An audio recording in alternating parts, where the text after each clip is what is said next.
करते पता नहीं कब बच्चों को मैं चैप्टर शुरू नहीं करा रहे सॉरी सर एसी बंद कर दो अरे मेरे दिमाग में रोटेशन चल रहा है इसको थोड़ा सा हाई टेंपरेचर कर देते हैं सर 27 चल रहा है 27 नहीं सर गर्मी हो जाएगा देखना अभी जैसे एक दो जने और आएंगे ना सर यहाँ पे बीमार सर वैसे पता है करण सर का फायदा तो हो गया कुछ भी करके इतनी डीपी में पकड़ा दी जबरदस्ती और वो आ रहे हैं नहीं वही बच्चे ढूंढ रहे थे हमें परेशान बाप भी ऐसे मजाक करते हैं करण सर तो डीवीपी दिस दैट चलता रहता चलो जो उस दिन बच्चे को ढूंढने आए थे अरे वो बच्चे हमसे बात करते रहते हैं ना तो हमने सुने बट ये बात है आपने जितनी देर में मैंने बोला था ना कि हाँ एनीवेज ये तो मैं लर्न करने की जरूरत नहीं है ये आती नहीं है मुझसे नहीं है इंपॉर्टेंट नहीं है चलो तो सर एक ही सेकंड में मिठाई मार लिया था क्यों भाई वो क्लास के वक्त मार लिया था सर अरे वो एक्चुअली मैं अरे वो घर से आया था ना उस दिन तो लेकिन पता कैसे चला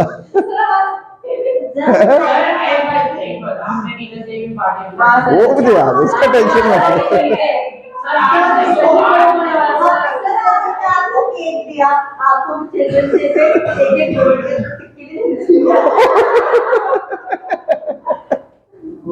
बाप रे सब याद है ऐसे टेंशन मत लो हमको केक भी मिलेगा साथ में एक फ्री क्लास सर आज चाहिए देखो आज लग गए अच्छा anyway let's start with the story of gravitation अब बंद करो इसको बंद करो सर हिस्ट्री सुना दो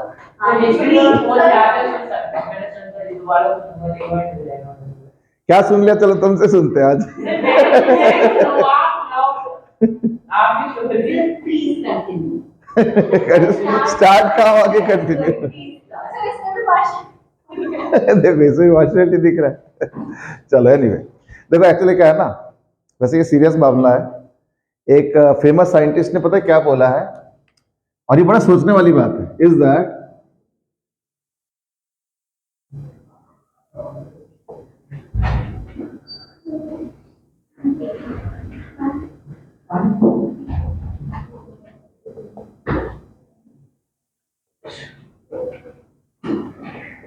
ये सारा 3 बार हाँ तुम लोग क्लास में 2 बार लिखा होगा ना एक दिन और फिर एक दिन हाँ देखो history of science good evening बैठो आज स्टोरी डे है मतलब थोड़ी देर बाद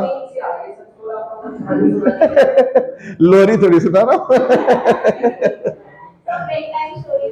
हाँ वो तो मुझे पता है वो बचपन में होता था अच्छा एनीवे ये स्टेटमेंट पढ़ो पहले अच्छे सीरियसली देखो द हिस्ट्री ऑफ साइंस हाँ एक minute the history of science is no less interesting than science itself मैं जो है तुम लोगों को 2 एग्जांपल बताता हूं उससे आई थिंक शायद आइडिया क्लियर हो जाएगा एक ग्रीक हिस्ट्री का बताता हूं ठीक है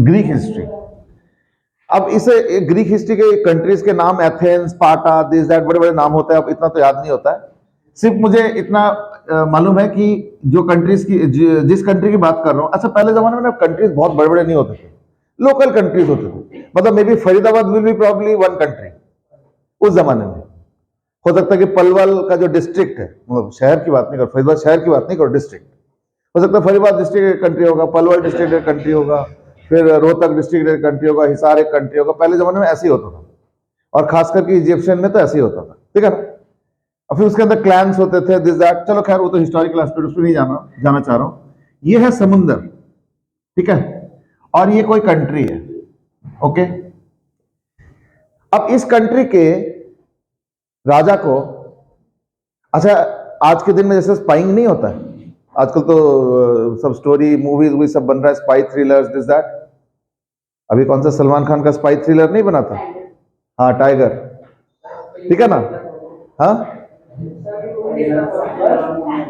जो भी है तो ऐसे याद रखना हाँ एक मिनट ऐसे याद रखना स्पाइंग जो है ये आज का एक्टिविटी नहीं है स्पाइंग बहुत पुराना एक्टिविटी है पहले जमाने में भी स्पाइस होते थे। वो एक कंट्री का स्पाई दूसरे कंट्री में रहता था, फिर वहां के सारी खबरें जो है इधर पास ऑन करता था। और उस जमाने में कोई टास्क आसान नहीं था, व्हाट्सएप तो था नहीं, है नहीं। ओह अच्छा ठीक है, मुझे लगा कि शायद बंद ही रख दिया मैंने। हाँ, तो व्हाट्सएप तो था नहीं, तो यानी फिजिकली सब कुछ करना पड़ता था। It was very risky thing, but जो भी है वो एक अलग एस्पेक्ट है, उसके ऊपर कभी डिस्कस करेंगे। इस कंट्री के राजा को पता चला, इस कंट्री के राजा को पता चला कि एक कौन है, कौन, वेदांत, वेदांत ऑनलाइन किसी, क्या हो गया? अभी तो आया था संडे, संडे आया तो था नहीं, संडे क्या वेडनेसडे भी आया था।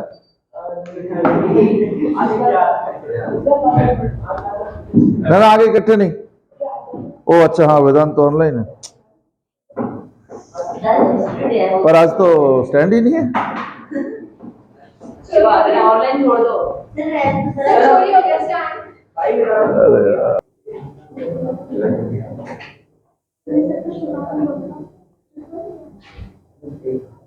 हाँ, तो जो मैं कह रहा था, एक छोटा सा एग्जांपल देता हूं। देखो कभी कभी साइंस ने कैसे इतिहास को मोल्ड किया, मैं इसको एक एग्जांपल बताता हूं। देखो बस मेरे बातें नहीं, बातें बंद करना। लेकिन सपोज ये कंट्री है, अब इस कंट्री के राजा को उसके जो स्पाइस है उसने खबर दिया कि एक दूसरा कंट्री समुद्र के थ्रू उनको अटैक करने वाले है, और जो कंट्री अटैक करने वाले उनके समुद्र का जो फ्लीट है, मतलब जो नेवल, वो बहुत पावरफुल है, और इनके पास हार्डली 2-4 जहाज है जो कि लड़ सकते हैं, बट वो एडुकेट नहीं थे। तो ऑब्वियसली इस राजा को पता चल गया कि अगर हम इनके साथ लड़ेंगे हम तो हारेंगे, कोई रास्ता तो है नहीं। तो उन्होंने क्या किया, जो उनके जो दिमाग वाले थे, इंटेलेक्चुअल्स, पढ़े लिखे एंड ऑल, तो उनका एक वो बुलाया कि देखो ऐसा है कि हम लोगों के जो किंगडम है ये भी खतरे में है, और बाहर के कोई आ रहे हैं और वो हमें हो सकता है कि हरा दे, और हारने के बाद तो कुछ भी हो सकता है। और उस जमाने में स्लेवरी खूब चलता था। स्लेवरी का मतलब कहते एक किंगडम अगर दूसरे किंगडम जीतता था ना, तो वो क्या करते थे, उस किंगडम के जितने भी हट्टे कट्टे लोग होते थे और जो अच्छे मतलब केपेबल लोग होते थे, उनको बांध के ले जाते थे और उनको स्लेव बना के रखते थे और फ्री में काम कराते थे, बदले में थोड़ा बहुत खाना पीना दे देते थे। Obviously conditions were very bad. अब जब ऐसे हुआ तो उन्होंने बोला कि देखो आप लोग दिमाग वाले हो, आप ही लोग दिमाग लगाओ। क्यों? क्योंकि मान लो उनके पास अगर 25 जहाज है, हमारा अगर 3 है, तो हम तो जीत नहीं सकते। फिर तो बातें शुरू हो चुका है मैं, लेकिन बातें चलने नहीं दूंगा, पहले ही बता देता हूँ। इसलिए बातें बंद करो, नहीं तो फिर मैं बंद करने का तरीका निकालूंगा, है ना। हाँ अब सुनो तो, हाँ एक मिनट रुक जाओ। हाँ तो अब देखो कैसे हिस्टोरिकल मतलब डिस्कवरीज और चांस डिस्कवरीज कैसे इतिहास को ही बदल देता है। अब क्या हुआ कि इनमें से जिस ग्रुप को बुलाया गया था ना, अब वो सोच रहे थे चलो हम अपने तरीके से कुछ सोचते हैं और सोच के क्या हो जाएगा। अब वो मान लो निकल चुके हैं अटैक करने के लिए, तो 2-4-10 दिन बाद आ जाएंगे। समुद्र में तो कोई स्पीड से तो आते नहीं है, और उस जमाने में तो और भी स्लो था, वो तो सेल बोट था, तो सेल बोट में तो बहुत ही कम स्पीड होता है। ऊपर से समुद्र में कई बार हवा चलता है, तूफान होता है, तो ऑब्वियसली उनको आने में टाइम तो लग रहा था, मतलब 15-20 दिन तो लग ही जाता शायद, बट आने वाले थे इतना खबर मिल चुका था। ठीक है, अब तैयारी क्या करेंगे, 2-3 जहाज से क्या डिफेंड करेंगे 25 जहाज के अगेंस्ट एंड सो ऑन। अब देखो चांस डिस्कवरी क्या हुआ कि एक बंदा था, मतलब with in this group of intellectuals, एक बंदा था, वो क्या किया, सुबह कपड़े टांगे, धोने के बाद कपड़े टांगे अपने आंगन में और वो चले गए। चलो जो भी है, जब वापस आया तो उसको दिखा कि सारे कपड़े जले हुए। अब उनको समझ नहीं आया, तो घर के अंदर गए, तो उन्होंने डांटा फिर उनको पहले, क्यों?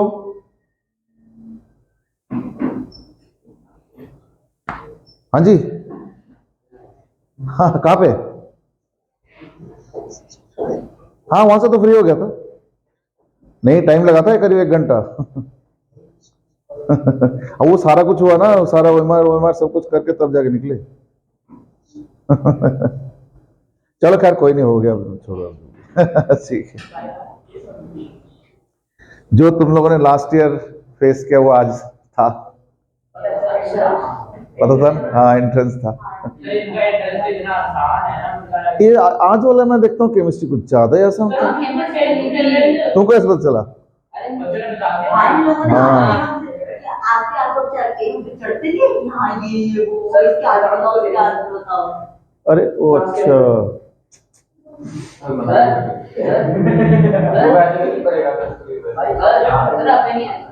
हाँ ऑनलाइन आएगा।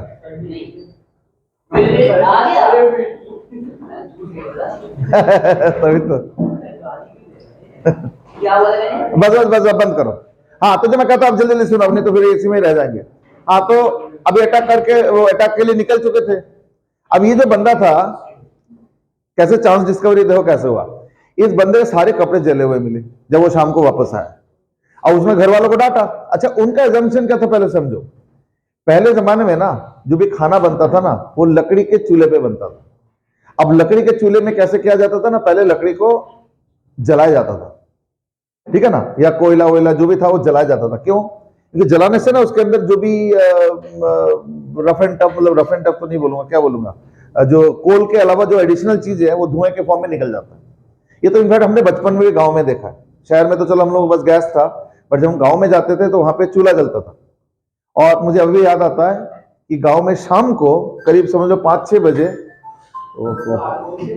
शाम को 5-6 बजे जो है ना पूरा धुआं धुआं हो जाता था। फिर 1 आध घंटे बाद धुआं खत्म हो जाता। क्यों?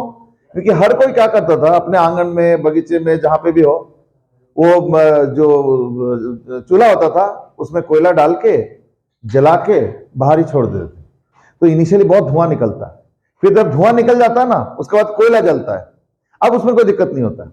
अब वो जो चूल्हा है फिर वो घर के अंदर लेके आते थे, फिर उसमें जो भी रोटी सब्जी, जो भी दाल वाल, जो भी जिसको जो बनाना है वो बनाते थे। अब इनको ये लगा शायद इन्होंने कुछ चूल्हा वूल्हा जलाने के चक्कर में बाहर रखा होगा और उसी के आग से जो है जल गए होगा कपड़े, ध्यान नहीं दिया होगा इन्होंने। तो इनको तो यही लगा, तो इन्होंने बोला कि ये क्या तरीका है, तुम लोगों ने ध्यान भी नहीं दिया, ये कैसे चूल्हा जलाते हो, मेरे सारे कपड़े जले हुए मिला। तो बोले ये कैसे हो सकता है, आपने तो कपड़े दोपहर के आसपास लगाए थे, सुबह के आसपास धो के लगाए थे, उसके पहले तो हमने चूल्हा रेडी करके घर के अंदर लेके आ गए थे, चूल्हा तो था ही नहीं बाहर, चूल्हे के वैसे कैसे जल सकता है। तो फिर ये सोचने लगा कि क्या हुआ होगा, फिर चूल्हा तो था नहीं, फिर ये जला कैसे कपड़ा। चलो जो भी है, लेकिन वो पूरे रात सोचते रह गए कि क्या चक्कर है, कपड़ा कैसे जला, किसी और ने जला दिया, कोई पड़ोसी ने मजाक किया, या मतलब 1000 थॉट्स आता है। फिर उनको लगा कि कहीं ऐसा नहीं कि कुछ और हुआ था जिसकी वजह से बाई चांस जल गया और उसके बारे में हमें नहीं पता। फिर उसने याद किया कि उस दिन आंगन में क्या क्या चीजें थी। तो उसको याद आया कि कुछ जैसे कढ़ाई वढ़ाई जो नहीं होता है, बर्तन जब यूज हो जाता है तो साफ सुथरा करने के लिए पहले मांज लेते हैं और फिर उसको सुखाने के लिए बाहर ही छोड़ देते हैं। तो उसको याद आया कि यहाँ पे कढ़ाई था, यहाँ पे ये था, वो था, बर्तन, ऐसे कुछ याद आया। तो उसको लगा काम करते हैं, आज जरा देखते हैं, ठीक वैसे ही सेटअप बना के जैसे कल था। उसने याद किया कि अच्छा यहाँ पे कढ़ाई रखा था, यहाँ पे ये था, वो था, और फिर कपड़े टांग दिए और वो सुबह से बैठे रहे देखने के लिए क्या हो रहा है। और देखा कि उस दिन भी यही हुआ, 2 या 2:30 बजे के आसपास, जो भी था, उस समय टाइम में तो कोई ओ क्लॉक तो नहीं था, जो भी उस समय मेजर करने का रहा होगा, उस समय कपड़े जल गए। अब उनको समझ में आया कि चूल्हे के वैसे नहीं हुआ, कुछ और हुआ है। अब क्या हुआ है, तब उन्होंने ध्यान से देखा कि वो जो सनरेज है ना वो कढ़ाई पे जा रहा है और कढ़ाई is behaving like what, a concave mirror, और वो फोकस हो रहा है किसी कपड़े पे। अब कपड़े पे एकदम फोकस हो रहा है तो कपड़ा जल गया, मान लो वहां पे थोड़ा सा, और कपड़ा एक जल गया तो उससे क्या होता है, सारे जल गए। फिर तब उनको ये राज पता चला कि भाई ऐसे होता है। अब उनके दिमाग में आया कि ये तो बहुत बढ़िया आइडिया है। अब समझ रहे हो ना, ये तो बहुत बढ़िया आइडिया है, कैसे ना, क्यों ना हम इसको इस्तेमाल करें। अब वो ना तुरंत राजा के पास दौड़ के गया कि राजा जी अब हमारे पास आइडिया आ चुका है। हाँ 1 मिनट रुक जाओ, हमारे पास आइडिया आ चुका है, हम इनको हरा सकते हैं। बोले ऐसे क्या हो गया भाई है ना, कल ही तो हम लोगों का मीटिंग हुआ था, कल या जो भी 1-2 दिन पहले, 2 दिन में ऐसे तुमने क्या निकाल लिया। उन्होंने बोला कि देखो ऐसे हुआ कि इतने छोटे से कढ़ाई में जो सनरेज है उसको जो भी हुआ था उससे कपड़ा जल गया। तो क्यों ना हम एक काम करते हैं, हम पता क्या करेंगे, यहां पे बड़े बड़े ऐसे कढ़ाई टाइप का लगा देंगे, और जितने भी उस समय बोट्स आते थे लड़ाई करने के लिए वो सेल बोट्स होते थे। अब सेल बोट्स कैसे आएंगे, मान लो यहां पे कोई सेल बोट है और उसमें क्या होता है, कपड़े का सेल होता है, मालूम है ना, पहले जमाने में ये होता था, मालूम है ना, कपड़े का सेल होता था। अब देखो इन्होंने क्या किया, इन्होंने क्या किया, बड़े बड़े कढ़ाई बनवाया और अच्छे से पॉलिश, मेरी बातें नहीं, बड़े बड़े कढ़ाई बनवाया और अच्छे से पॉलिश किया, और एकदम जैसे सन रेज है ना, तो सन रेज को ऐसे फोकस करके उनके सेल पे लगा रहे थे। अच्छा, ये जो बोट्स आ रहे थे, इनको लगा ये क्या कर रहे हैं, इतने बड़े बड़े कढ़ाइयां लेके क्या कर रहे हैं, ये तो पहली बार देख रहे हैं। भाई लोग हथियार लेके रेडी रहते हो तो उन्होंने देखा है लड़ाई करने के लिए, यहाँ पर हथियार किसी के पास नहीं है, सबके पास बड़े बड़े कढ़ाइयां हैं, ठीक है ना, बड़े बड़े कढ़ाइयां हैं, और वो कढ़ाइयां सब लोग ऐसे ऐसे करके घुमा रहे हैं, कुछ वो एक्चुअली फोकसिंग कर रहे थे सब लोग। अच्छा, इनको तो ये सब चीजें कुछ नहीं पता ना, ये बोल रहे अरे क्या कढ़ाई लेके क्या, अच्छा शायद हमारे वो जो बो एंड एरो है ना, उनसे बचने के लिए कर रहे शायद। अब ये तो कुछ और सोच रहे हैं, बट ये लोग क्या कर रहे थे, जो सनरेज आ रहे थे ना, उनको एंगल पे घुमा घुमा के उसके सेल बोट पे फोकस कर रहे थे। अब क्या हो रहा है देखो, अब ये लोग तो तैयार है, यहाँ पे बिल्कुल बो एंड एरो लेके, हथियार लेके तैयार है कि भाई जब पास में आएंगे तो मारेंगे ये करके। इनको क्या पता कि इनके सेल बोट पे फोकस किया जा रहा है। अब थोड़ी देर बाद देख रहे हैं कि इनका जो है कपड़ा चल रहा है, और ये जितने भी ये आते थे ना boats and this thing, they used to be made of wood. उस जमाने में, ग्रीक की बात कर रहा हूं मैं, उसके बाद आयरन स्टील होने लगा, that is like more recent phenomena. उस समय वुडन बनते थे, तो अगर सेल पे अगर मान लो आग लग गया तो जितना भी लकड़ी वकड़ी की चीजें बना उसमें भी आग लग जाता। अब क्या हुआ कि सारे बोट्स जो है जल के राख हो गए। अब वो लोग समुद्र में कूद भी जाएंगे तो उतना दूर थोड़ी तैर पाएंगे, तो यानी क्या हो गया, पूरे जो नेवी था वो डिस्ट्रॉयड हो गया, या कह सकते हो डिफीटेड हो गया, just because of this chance discovery. जबकि उस नेवी को हराना इम्पॉसिबल था, 3 जहाज वर्सेस 25-30 जहाज कैसे लड़ाई कर सकते हो। लेकिन एक छोटा सा साइंटिफिक डिस्कवरी कि सनरेज को फोकस करके हम एक जगह रख सकते हैं या यूज किया जा सकता है, that simple idea led to what, the victory here. ठीक है, अच्छा एक और एग्जांपल बताता हूं, ये इंडियन हिस्ट्री का है। अब मैं तुमको थोड़ा सा ना सिस्टम समझाता हूं। ये अगर इंडिया है, मान लो ये कश्मीर है ना, इधर राजस्थान जो भी है, फिर इधर गुजरात जो भी है, इस तरीके से है। अब हैंड ऑन पिक्चर है तो नेपाल। अब ये पूरा जो रीजन है ना, ये था Lodhi dynasty. Ibrahim Lodhi was the emperor eight that time, ये तुमको पता होगा। बाय द वे, यहां पे है अफगानिस्तान, यहां पे अफगानिस्तान। अब बाबर जो है अफगानिस्तान से आ रहे थे कि उन्होंने सुना था कि यहां पे बहुत वेल्थ है, तो उनको लगा कि चलो हम जाके लूटपाट करके वापस आ जाएंगे। लेकिन इन द मीनवाइल क्या हो, जब वो निकलने के लिए तैयारी कर रहे थे, कोई दूसरा आके उसको समझ लो कि ऑलमोस्ट हरा ही दिया। यानी अब वो समझ लो कि उस जगह का राजा अब रहा ही नहीं, तो उनको लगा अब तो मैं राजा नहीं रहा तो मैं क्या करूंगा, चलो मैं चाहिए कहीं और चलता हूं। तो उन्होंने प्लान बनाया अटैक करने का इंडिया की, भाई यहाँ पे दौलत लेंगे, फिर बड़ा सा आर्मी बनाएंगे, फिर दोबारा अफगानिस्तान आएंगे। उनका प्लान यही था। तो यानी उनका बेसिकली प्लान था लूटने का, कि वो लूटपाट करके, क्योंकि इधर बहुत वेल्दी रीजन था। लेकिन थोड़ा सा दिक्कत ही हुआ कि जिस टाइम वो निकलने का सोच रहे थे उस समय विंटर आ गया। मतलब प्लानिंग करना होता है ना, मुश्किल से उनके पास 2000 सैनिक थे, सोल्जर्स, और 500 कूली। और कूली का क्या काम होता है, कूली खाने पीने का सामान, रोज खाना बनाना पड़ता है, उस सब चीजों का सामान, लकड़ी वकड़ी सब ले जाना पड़ता है, खाना बनाना भी तो है, फिर हथियार उसका जो भी वटेवर उसको शार्प करने का, उसको रिपेयर मेंटेनेंस करने का, जो भी चीजें चाहिए होता है, उनके लिए कूली भी चाहिए होता है। तो उनके पास सिर्फ 2000 सैनिक थे, बाबर थे, और 500 कूली थे। ये लड़ाई में स्पेशलिस्ट नहीं थे, पर ठीक है, छोटा मोटा लड़ाई में तो हर कोई पार्टिसिपेट कर सकता है, पर जो स्पेशलिस्ट सोल्जर्स थे वो सिर्फ 2000 थे। इब्राहिम लोधी के पास 60,000 से ऊपर तो पैदल वाले सैनिक थे, 20,000 से ऊपर घोड़े वाले सैनिक थे, 20,000 से ऊपर हाथी वाले सैनिक थे। अब बताओ, 1 लाख से ऊपर सैनिक हुआ, इसका मतलब कुछ घोड़े के ऊपर, कुछ हाथी के ऊपर। अब घोड़े और हाथी का फायदा कि एकदम से फटाफट जाके लड़ाई कर सकते हैं, पैदल वाले तो दौड़ के जाएंगे, थकान भी होगा, ये सब चीजें। अब घोड़े वाले से कर तो फटाफट जाके, अच्छा फिर किसी का पीछा करना हो, जल्दी जाकर उसको पकड़ सकते हो, मार सकते हो, जो भी है, प्लस दूर से लड़ाई कर सकते हो। हाथी घोड़ा खुद भी लड़ सकते हो, हाथी ट्रेंड होता था, वो तो जाके दूसरे एनिमी के सैनिकों को कुचल देते थे। तो बहुत सारी चीजें हैं, मतलब कहने मतलब कि लड़ाई में उनका भी रोल होता था, पैसिव रोल नहीं होता था कि सिर्फ घोड़े से जा रहा है, नहीं, दे यूज्ड टू नो कि how to kick and all, कि दूसरे के सैनिकों को लात मार के वो कर दो, सब कुछ पता था उनको। ऐसे में 2000 सैनिक कैसे जीत सकता है बताओ जरा, कोई चांस ही नहीं है। 1 लाख वर्सेस 2000। मैं तो कहता अगर इनके, अच्छा एक चीज और भी है, पहले का लड़ाई जो होता था वो सोर्ड और उससे होता था, ठीक है ना, बंदूक आया था, बट बंदूक वाज लाइक फ्रॉम हुमायूं या Babur onwards, not before that. Babur का भी जैसे, सॉरी अकबर का भी लड़ाई हुआ था ना राणा संगा के साथ, वो भी तुम्हारा जो है बंदूक से हुआ था। हाँ, बंदूक से हुआ था। राणा संगा बेचारे जो है वो सोर्ड वोर्ड से फाइट कर रहे थे। चलो खैर, वो तो अलग कहानी है, उस पर मैंने जाना नहीं चाह रहा हूं। अब देखो चांस क्या हुआ कि जब वो सोचे कि हम इंडिया में जाएंगे अटैक करने के लिए, तो यहाँ पे जो ये तो सारा हिंदू कुश और हिमालय पता ही है, तो यहाँ पे हो गया सारा बर्फ। अब बर्फ के टाइम तुम पार कैसे कर सकते हो? उस समय कोई स्नो बूट्स तो था नहीं, जैसे आज के दिन में सैनिक के पास स्नो बूट्स होता है।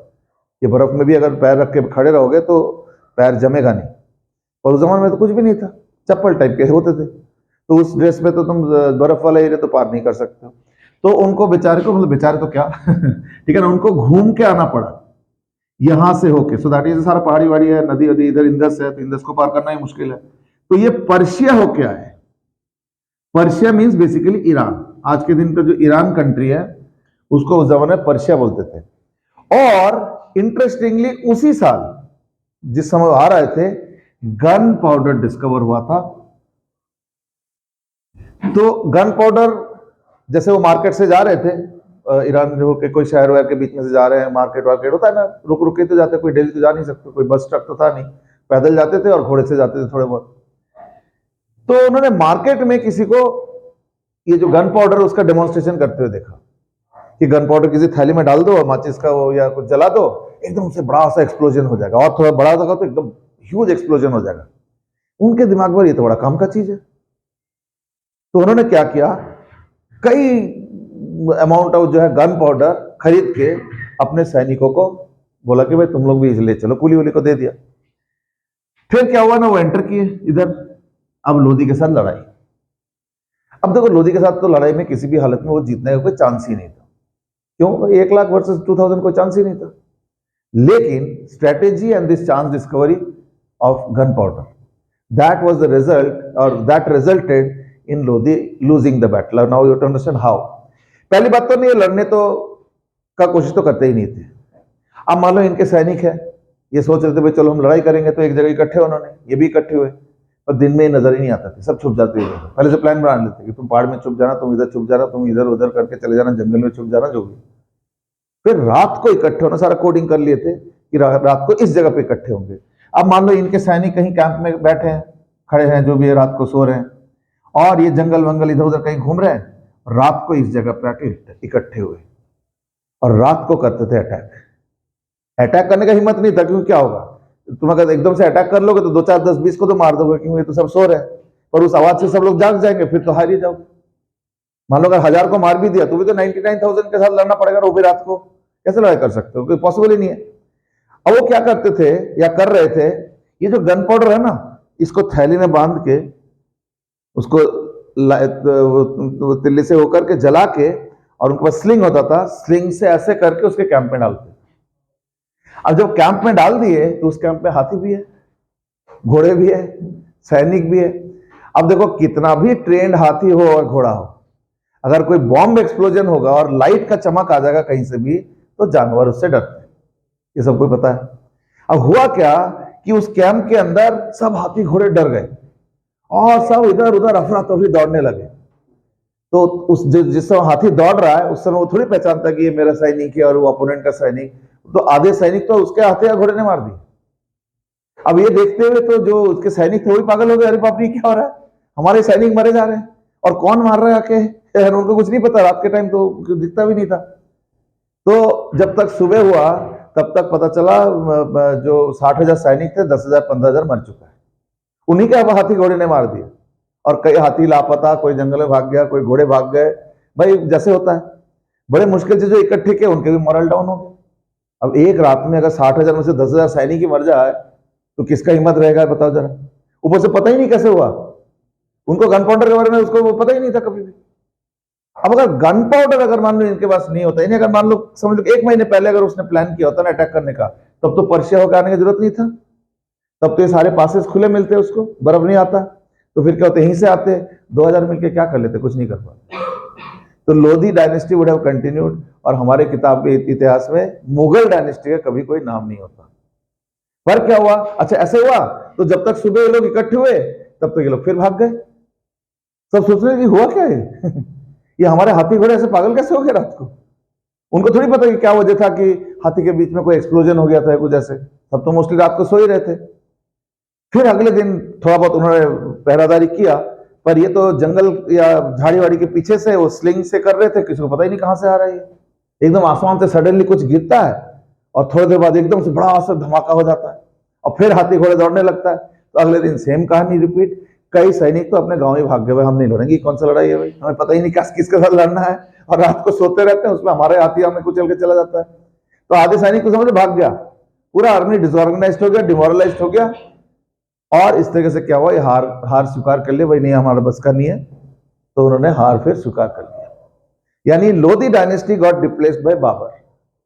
अब जब बाबर को इतना फर्टाइल और इतना रिच एरिया मिला तो बाबर को मन ही नहीं किया कि मैं अफगानिस्तान जाऊं, तो फिर वो यहीं पे रह गया। And therefore it started Mughal dynasty by replacing Lodhi dynasty, जबकि उसके पहले Lodhi dynasty was like ruling over a great part of the country. और एक झटके में देखो कैसे मुगल डायनेस्टी हो गया। द ओनली रीजन वॉज कि इसका रूट चेंज और गन पाउडर। अगर गन पाउडर डिस्कवर नहीं हुआ था, Babur simply had no chance. वो एडवेंचर में, जवानी में, जोश में लड़ाई करने का मन तो जरूर करता है, बट जीतने का कोई चांस नहीं। आर्मी है भाई, ट्रेंड आर्मी है, ऐसा थोड़ी होता है ना। यानी देख रहे हो कैसे दो छोटे छोटे साइंटिफिक इवेंट ने पूरा इतिहास ही बदल दिया, पूरा इतिहास। वहां पे एक कंट्री जीत गए जिसको कि श्योर शॉट हारना था, और यहाँ पे ये बाबर जीत गए, इसको भी ऑलमोस्ट समझ लो कि श्योर शॉट हारना ही था। सिर्फ दो साइंटिफिक डिस्कवरी, एक की सनरेज को फोकस किया जा सकता है, फिजिक्स का कंसेप्ट, और एक हो गया discovery of gun powder which is a chemistry का कंसेप्ट, एक्सप्लोजिव तैयार करना, ठीक है ना। बायो तो लेटेस्ट है, कोरोना यानी और भी है वैसे तो, ठीक है ना। चलो खैर, एनीवे, तो this was a little bit of historical elements हमें। तो एक्चुअली क्या ना, इतिहास ऐसे ही पढ़ाना चाहिए, फिर लगता नहीं कि जैसे कोई बोझ वाला सब्जेक्ट है, फिर लगता है हाँ बात तो सही अब हिस्ट्री बनाने लगे हम, ठीक है। लेकिन एक इतिहास थोड़ा सा मैं कंटिन्यू करूंगा, that is to inspire you all to take interest in science. मैंने जैसे इनको तो थोड़ा सा बहुत स्टोरी सुनाया था क्लास में, तो मैं उसको फटाफट समराइज करके रिपीट कर देता हूं। This story begins with actually Galileo. थोड़ा सा एक चीज तुमको समझना पड़ेगा, इज दैट प्री गैलीलियो, थोड़ा सा एक चीज समझना पड़ेगा। ओहो क्या हो रहा है, ठीक है ना। प्री गैलीलियो ये क्या हो क्या रहा है, और कुछ तो कर रहे होंगे तभी मार रहे हैं, ऐसा थोड़ी है। नहीं, हाँ अब लेके आना अगले दिन मैं कैमरे को इधर रख दूंगा अच्छा नहीं, रुक जाओ। हाँ, तो जो मैं कह रहा था दैट, देखो प्री गैलीलियो सोसाइटी कैसे था और पोस्ट गैलीलियो सोसाइटी कैसे बना। देखो सोसाइटी में रह के ही ना सोसाइटी के बारे में पता चलता है। जैसे मुझे अभी भी याद है, ये तो तुम लोग सोच भी नहीं पाओगे, मुझे अभी भी याद है कि तब तो मैं बहुत छोटा था। हमारे जो डैडी के गांव थे, जो मम्मी के गांव थे, वो ना थोड़ा डेवलप था, पर जो डैडी के गांव थे, जब हम लोग जाते थे, एक तो साल 2-3 साल में एक बार जाते थे, वहां पे जो नियरेस्ट रोड था दैट वाज अराउंड 3 किलोमीटर्स। अब 3 किलोमीटर कम डिस्टेंस नहीं है, मतलब यहां से अगर हम एमडीपी स्कूल देखें तो that would be little less than 1 kilometre. वो एक, हाँ 1 किलोमीटर के आसपास होगा, है ना, वो जो भी है 1 किलोमीटर जो भी है। अब इमेजिन करो, हमारे जो डैडी के गांव थे वो नियरेस्ट रोड से 3 किलोमीटर दूर था। और मुझे याद है कि जैसे हम लोग का समर हॉलिडे होता था ना, तो जनरली हम लोग किसी एक साल में मम्मी के गांव जाते थे और किसी एक साल में डैडी के गांव जाते थे। तो इमेजिन करो, हम लोग बस में जाते थे, उस पॉइंट पे उतरते थे सामान वामान लेके, और वो सारा सामान लेके पैदल जाते थे 3 किलोमीटर। हाँ नहीं, इतना तो नहीं हो सकता, 3 किलोमीटर तो कोई चांस नहीं। अरे गूगल में तो पॉइंट टू पॉइंट देखना पड़ता है, 3 किलोमीटर तो नहीं होगा। हाँ वो भी हो सकता है, हाँ वही हो सकता है।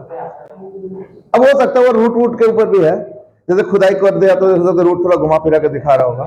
चलो anyway, let's leave that, point वो नहीं है। तो देखो, ये जो मैंने 1 किलोमीटर का एक आइडिया दिया, वो पता क्यों दिया, वो बंद करो। ये इसलिए दिया कि just to make you understand कि हम पैदल कितना चलते थे, यानी गांव जाते थे तो कितना पैदल जाते थे, just from that nearest bus stop to that village अभी। तो ये उस समय का सोसाइटी है, उस समय का जो हम लोगों का लाइफस्टाइल था, और आज के दिन में इसको कंपेयर नहीं कर सकते। आज यहां से एक छोटा सा मार्केट जाना पड़ता है तो लोग गाड़ी निकाल लेते हैं कि भाई चलो गाड़ी से चलते हैं, जबकि पहले ऐसे नहीं था। हाँ हाँ, वो तो अलग हो गया। खैर एनीवे, लेट्स अंडरस्टैंड कि हिस्ट्री में अगर देखोगे, ये रहा गैलीलियो। समाज का जो व्यवस्था या सोसाइटी का जो सेटअप था, अब बंद करो, गैलीलियो ने कितना चेंज किया, ये गैलीलियो के स्टोरी से पता चलेगा, ठीक है ना। Galileo was a very very dynamic person and very inquisitive, बहुत ही क्यूरियस पर्सन था, ठीक है ना। और मतलब जैसे, और थोड़ा पुअर बैकग्राउंड का भी था, तो इच्छा बहुत कुछ करने का था, बट देन वो है कि पुअर बैकग्राउंड होने की वजह से जो कंस्ट्रेंट्स होता था तो उनको भी था वही चीज। जैसे स्कूल से जब भी पढ़ाई होता था उसको बड़ा इंटरेस्ट आता था कि चलो इसको मैं दोबारा पढ़ूं, इसके बारे में और नॉलेज गेन करूं वगैरह वगैरह एक्सेट्रा। तो वो क्या करते थे, जैसे दोपहर को तो काम वाम भी करना पड़ता, घर का थोड़ा सा शेयरिंग भी करना पड़ता था, बस एज आई सेड कि पुअर फैमिली के थे। शाम को वो जाते थे चर्च। क्यों? क्योंकि चर्च में क्या होता था, कैंडल जलाया जाता था शाम को। अब वो मोटे मोटे कैंडल्स आज भी जलाया जाता है, लेकिन आजकल तो इलेक्ट्रिसिटी का होता था, पहले जमाने में प्रॉपर कैंडल्स होते थे, वैक्स कैंडल्स। अब वो कैंडल 4-5 घंटे के लिए जलता रहता था। प्रेयर तो आधा पौने घंटे का, 1 घंटे का होता था। तो लोग जनरली चर्च में जाते थे, शाम को कैंडल्स वैंडल्स जलाते थे, उसके आधे पौने घंटे बाद लोग आ जाते थे, उसके 1 घंटे बाद लोग वापस चले जाते थे घर। कैंडल्स तो जलते रहते थे रात को 9 बजे 10 बजे तक। जब लोग घर जाते थे वापस तो चर्च एंटर करते थे गैलीलियो। क्यों? वह चर्च खाली होगा, अब आराम से शांति से जो है पढ़ाई कर सकता है, क्योंकि घर में ऑयल नहीं था कि भाई रात के टाइम को तो खर्चे वाला चीज है, ऑयल के तो पैसे भी चाहिए होता है। फिर जैसे पुअर बैकग्राउंड, इन दोनों कितना इंटरेस्ट है कि इतना पुअर बैकग्राउंड होते हुए भी जहां उसको मौका दिख रहा था उसका कितना सदुपयोग कर रहा था, है ना।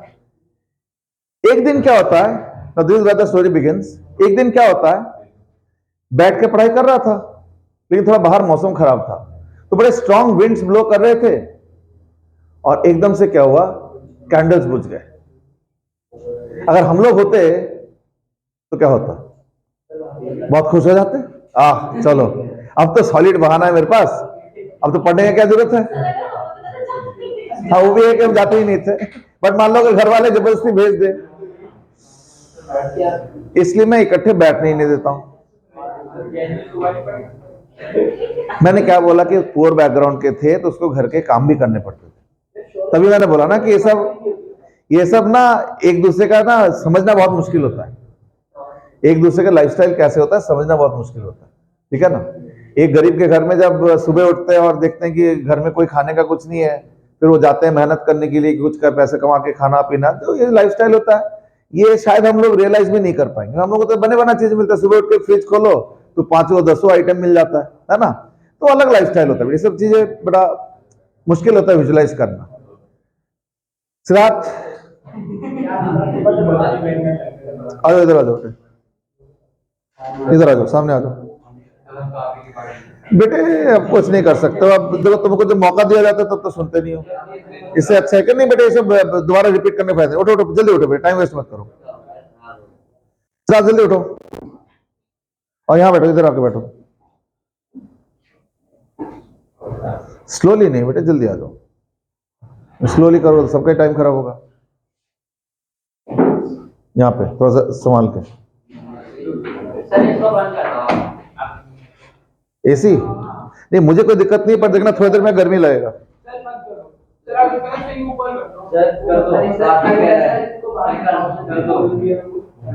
वर्टिकल स्विंग,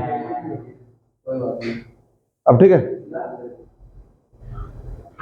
चलो थोड़ी देर देख लेते हैं। हाँ, तो जो मैं कह रहा था इस दैट, अब क्या होगा ना, वो जो हवा चला तो इसकी वजह से कैंडल्स लगभग बुझ गए, थोड़ा थोड़ा लाइट था, बट देन पढ़ाई नहीं हो सकता था। अब चर्च है, दरवाजा खुला है, दिस दैट, अब पता नहीं जो भी था, तो हाँ जो भी है। अब उसको ये लगा कि अरे यार आज तो टाइम खराब हो गया, 2-3 घंटा मेरे पास टाइम था, मैं आज पढ़ाई करता, यहाँ तो लाइट ही बुझ गया, पारस लाइट ही बुझ गया तो क्या पढ़ाई होगा। लेकिन वो होता है ना, जो जो डेडिकेटेड पर्सन होता है वो कुछ ना कुछ मौका ढूंढता है।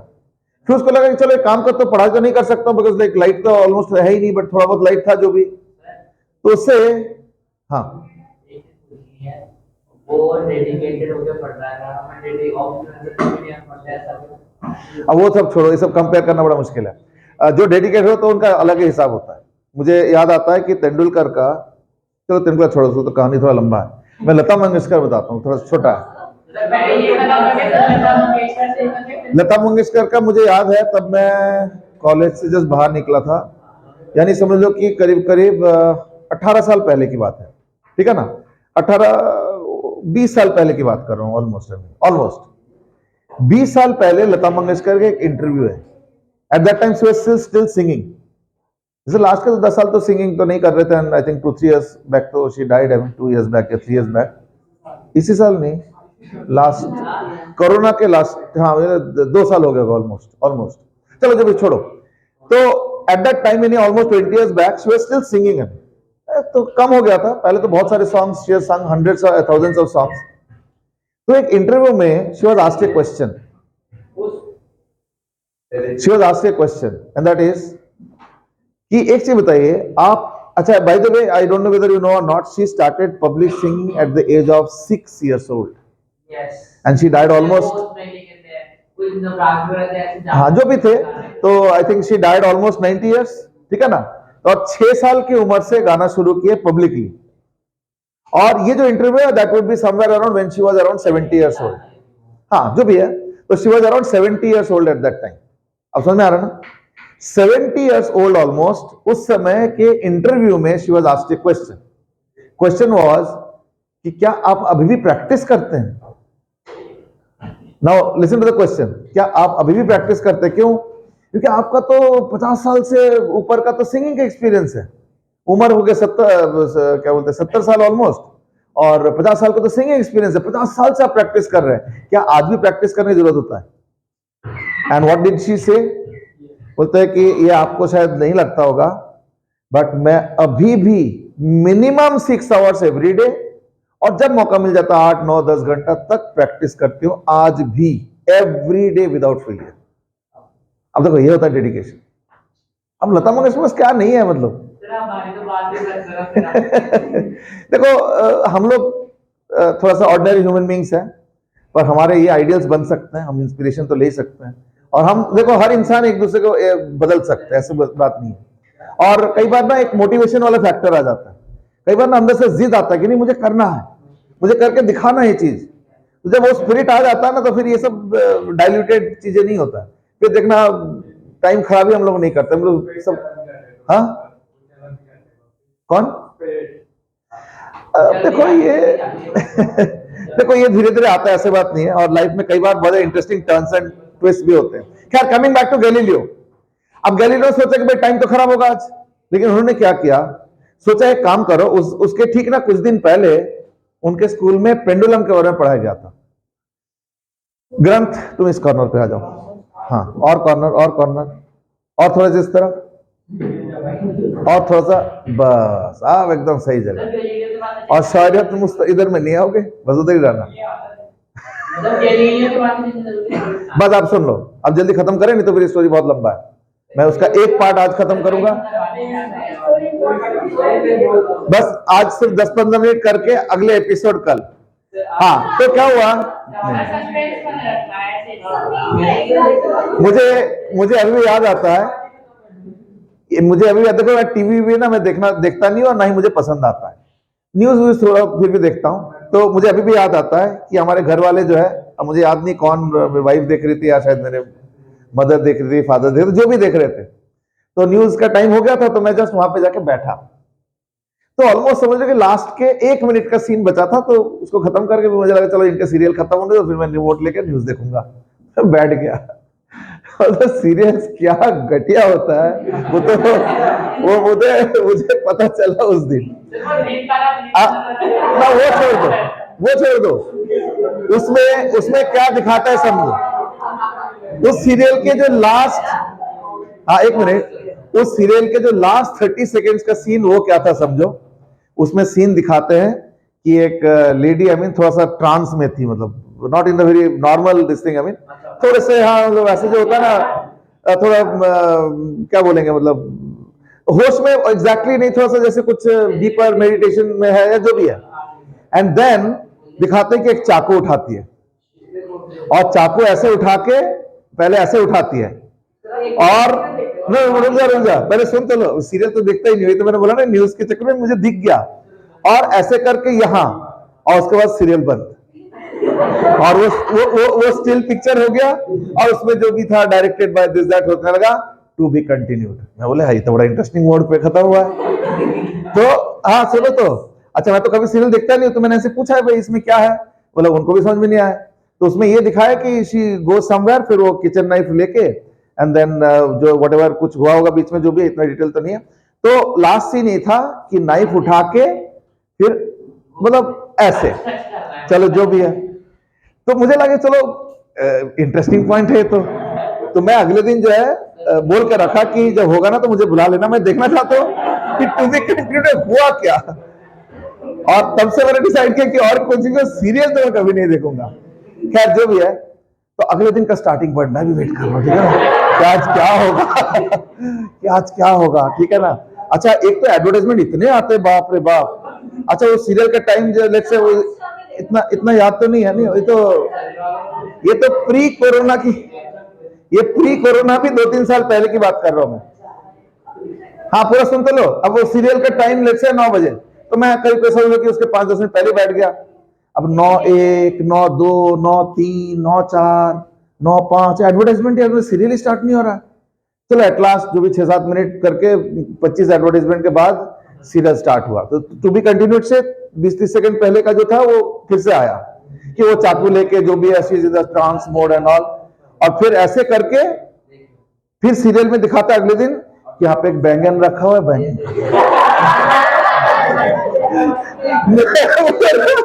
मुझे मैं बोला कि ठीक है, बोला कि ये सीरियल है, और इस सीन के लिए मैं अगले दिन जो है 5-10 मिनट पहले से टीवी बाहर कैसे देखा और कुछ हो रहा हो, सीरियल तो कहीं नहीं देखो।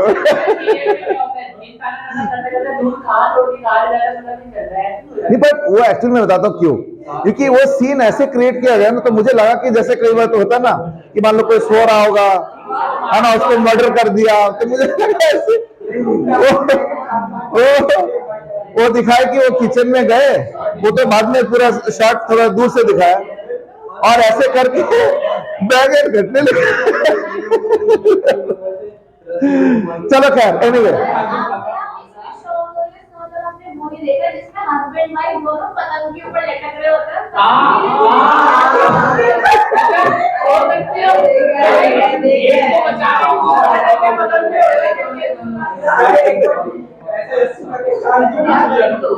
चांद को खींच लिया।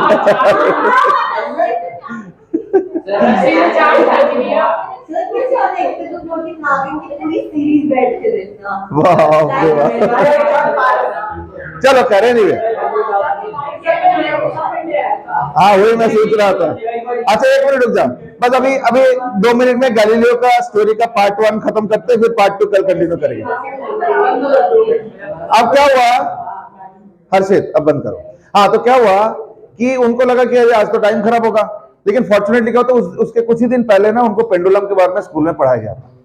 अच्छा पेंडुलम तो था नहीं उसमें चर्च में, लेकिन वो सैंडिलियर्स थे, बड़े बड़े सैंडिलियर्स, छोटे छोटे सैंडिलियर्स कई सारे होते हैं चर्च में। एक तो मेन जो एकदम सेंटर में होता है बहुत बड़ा वाला, वो तो काफी बड़ा होता है, और छोटे छोटे आसपास के रहते ही है। अब उनको लगा एक काम करता हूं, जैसे हवा चलता है ना तो सैंडिलियर सारे हिल रहते हैं ऐसे करके, now that was almost like a pendulum. उनको लगा चलो मैं काम करता हूं, इनको स्टडी करता हूं, तो कुछ टाइम पास भी हो जाएगा, और जब तक घर नहीं पहुंच पाता हूं, बारिश वारिश भी शुरू हो गया था, तो जब तक बारिश नहीं रुकता तो कैसे जाएंगे या क्या करेंगे। तो उन्होंने उसको स्टडी करना शुरू किया। स्टडी क्या कर रहे थोड़ा समझो। उनको स्कूल में बताया गया था कि पेंडुलम का जो टाइम पीरियड होगा, यानी एक ऑसिलेशन का, वो स्विंग पे डिपेंड करेगा। That was what was taught. Swing पे मतलब जैसे मान लो पेंडुलम ऐसे स्विंग कर रहा है, तो मान लो उसका टाइम पीरियड x है, तो मान लो स्विंग ज्यादा कर दोगे तो जो टाइम लगेगा उसको ऑसिलेशन कंप्लीट करने के लिए वो x से ज्यादा होगा। That was what was taught. तो उनको लगा चलो ठीक है, कभी कभी कभी जैसे हवा चल रहा था तो स्विंग बढ़ जाता था शैंडिलियर का, फिर धीरे धीरे स्विंग कम भी हो जाता था। तो उन्होंने क्या किया, जब स्विंग ज्यादा था और जब कम था, दोनों टाइम शैंडिलियर का टाइम पीरियड निकाला। अब कोई घड़ी तो था नहीं, तो कैसे में निकालोगे टाइम? तो उन्होंने क्या किया, हैंड में जो है पल्स यूज किया। अब मान लो 20 बार ऑसिलेट कर रहा है, 25 बार ऑसिलेट कर रहा है, उसका टाइम निकाल लिया कि 40 पल्स, तो लिख लिया कि 20 ऑसिलेशन 40 पल्स। फिर जैसे धीरे धीरे धीरे ऑसिलेशन कम हो गया, फिर 20 ऑसिलेशन, तो अरे ये तो टाइम तो उतना ही लग रहा है लगभग, ठीक है ना, ये तो टाइम तो उतना ही लग रहा है। फिर स्कूल में क्या बताया गया था? तो उनको लगा कहीं ऐसा तो नहीं कि ये शैंडिलियर का वजह से दिक्कत हो रहा है, तो कोई और दूसरा शैंडिलियर में ट्राई करता हूँ। वहां पे भी ऐसे ही, जैसे हवा चलता है तो शैंडिलियर थोड़ा ज्यादा हिलने लगता है, तो उस समय का टाइम निकाल रहे थे पल्स से, और फिर जब धीरे धीरे कम होते होते होते कम हो जाता है, उस समय भी टाइम निकाला, देखना हमेशा बराबर आ रहा है। अब उनको ये समझ में नहीं आया कि चक्कर क्या है, हमें स्कूल में तो कुछ और बताया गया, यहां तो कुछ और हो रहा है। अच्छा हाँ, एक चीज है कि बड़े शैंडिलियर का टाइम ज्यादा लगेगा, पर स्विंग पे डिपेंड नहीं कर रहा था, यानी स्विंग कम हो या ज्यादा उससे फर्क नहीं पड़ता। हाँ, छोटे शैंडिलियर होगा तो टाइम थोड़ा अलग लगेगा, पर छोटे हो या बड़े हो तो उसका टाइम अपने आप अलग सा होगा और सेम होगा। अब उनको समझ नहीं आ रहा कि मैं जो बताया गया चीज है उसको विश्वास करूं या मेरे सामने जो हो रहा है उसको विश्वास करूं। तो उनको लगा कि एक बार ना कल जाके पूछते हैं। तो देखो, जब क्यूरियस इंसान होता है ना, तो उनका थोड़ा सा मोटिवेशन अलग रहता है। तो उन्होंने अगले दिन जाके पूछे कि सर एक चीज बताओ, आपने ये जो हमें पढ़ाए थे या जो भी बताया था, ये आपको कैसे पता चला? तो बोले क्यों, बहुत सिंपल है, हमने भी बचपन में पढ़ाया गया था। तो फिर अच्छा, उनको उनके टीचर ने पढ़ाए होंगे, उनके तो सब चलते जा रहा है ऐसा करके। बोले आपने कभी चेक किया? बोले चेक किस लिए करेंगे? Try to understand. पहले जमाने में बिलीफ का सिस्टम था। अच्छा, उसके बाद क्या ना, थोड़ा रिलीजियस टच भी था। कैसे ना, यूरोपियन सोसाइटी में, इवन इंडिया में भी थोड़ा बहुत था, जो चर्च के फादर होते थे वो इंटरेस्टिंगली स्कूल में भी पढ़ाते थे, टीचर होते थे। तो same used to be the doubling up में, और वो इंडिया में भी था।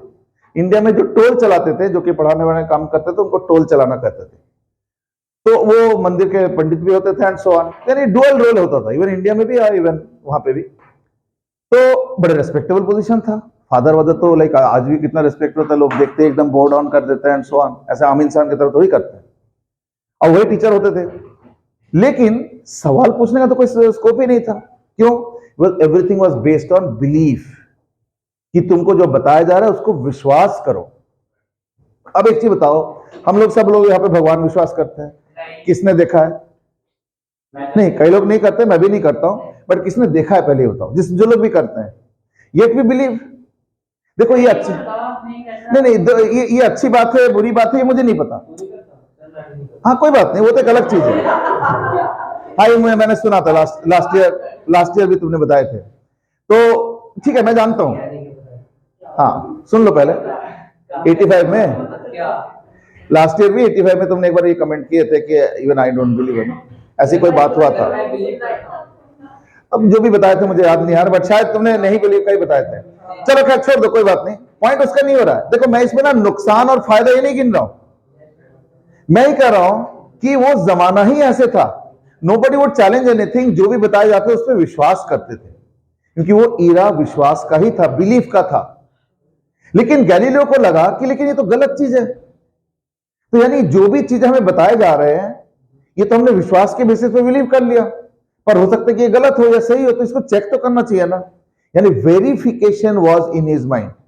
और फिर पता है क्या उन्होंने क्या किया, बचपन से लेके उस समय उम्र तक जितने भी चीज पढ़ाया गया था उनको सारा चीज उन्होंने टेस्ट करना शुरू किया, और बथेरे गलतियां निकाला फिर उन्होंने।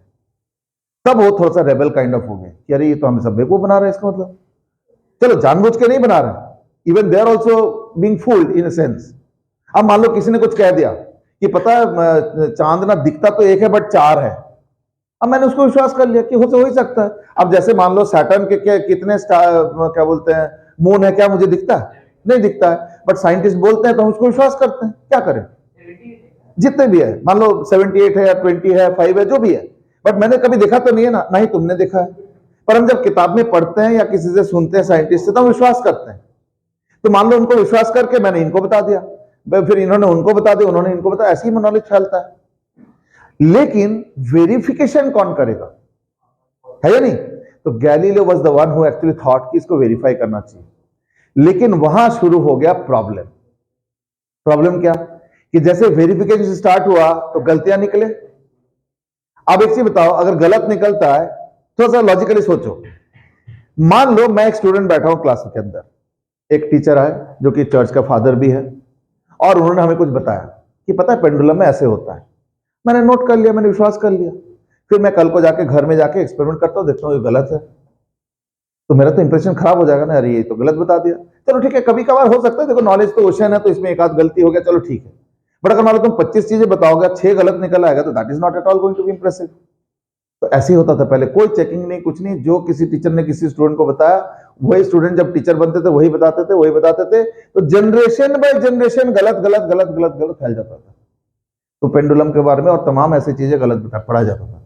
एक और मेजर गलत पढ़ा जाता था, पता क्या, कि अगर एक भारी पत्थर और हल्का पत्थर इकट्ठे गिराओगे तो पढ़ाया जाता था कि भारी वाला जल्दी गिरेगा और हल्का वाला बाद में गिरेगा। हो गया।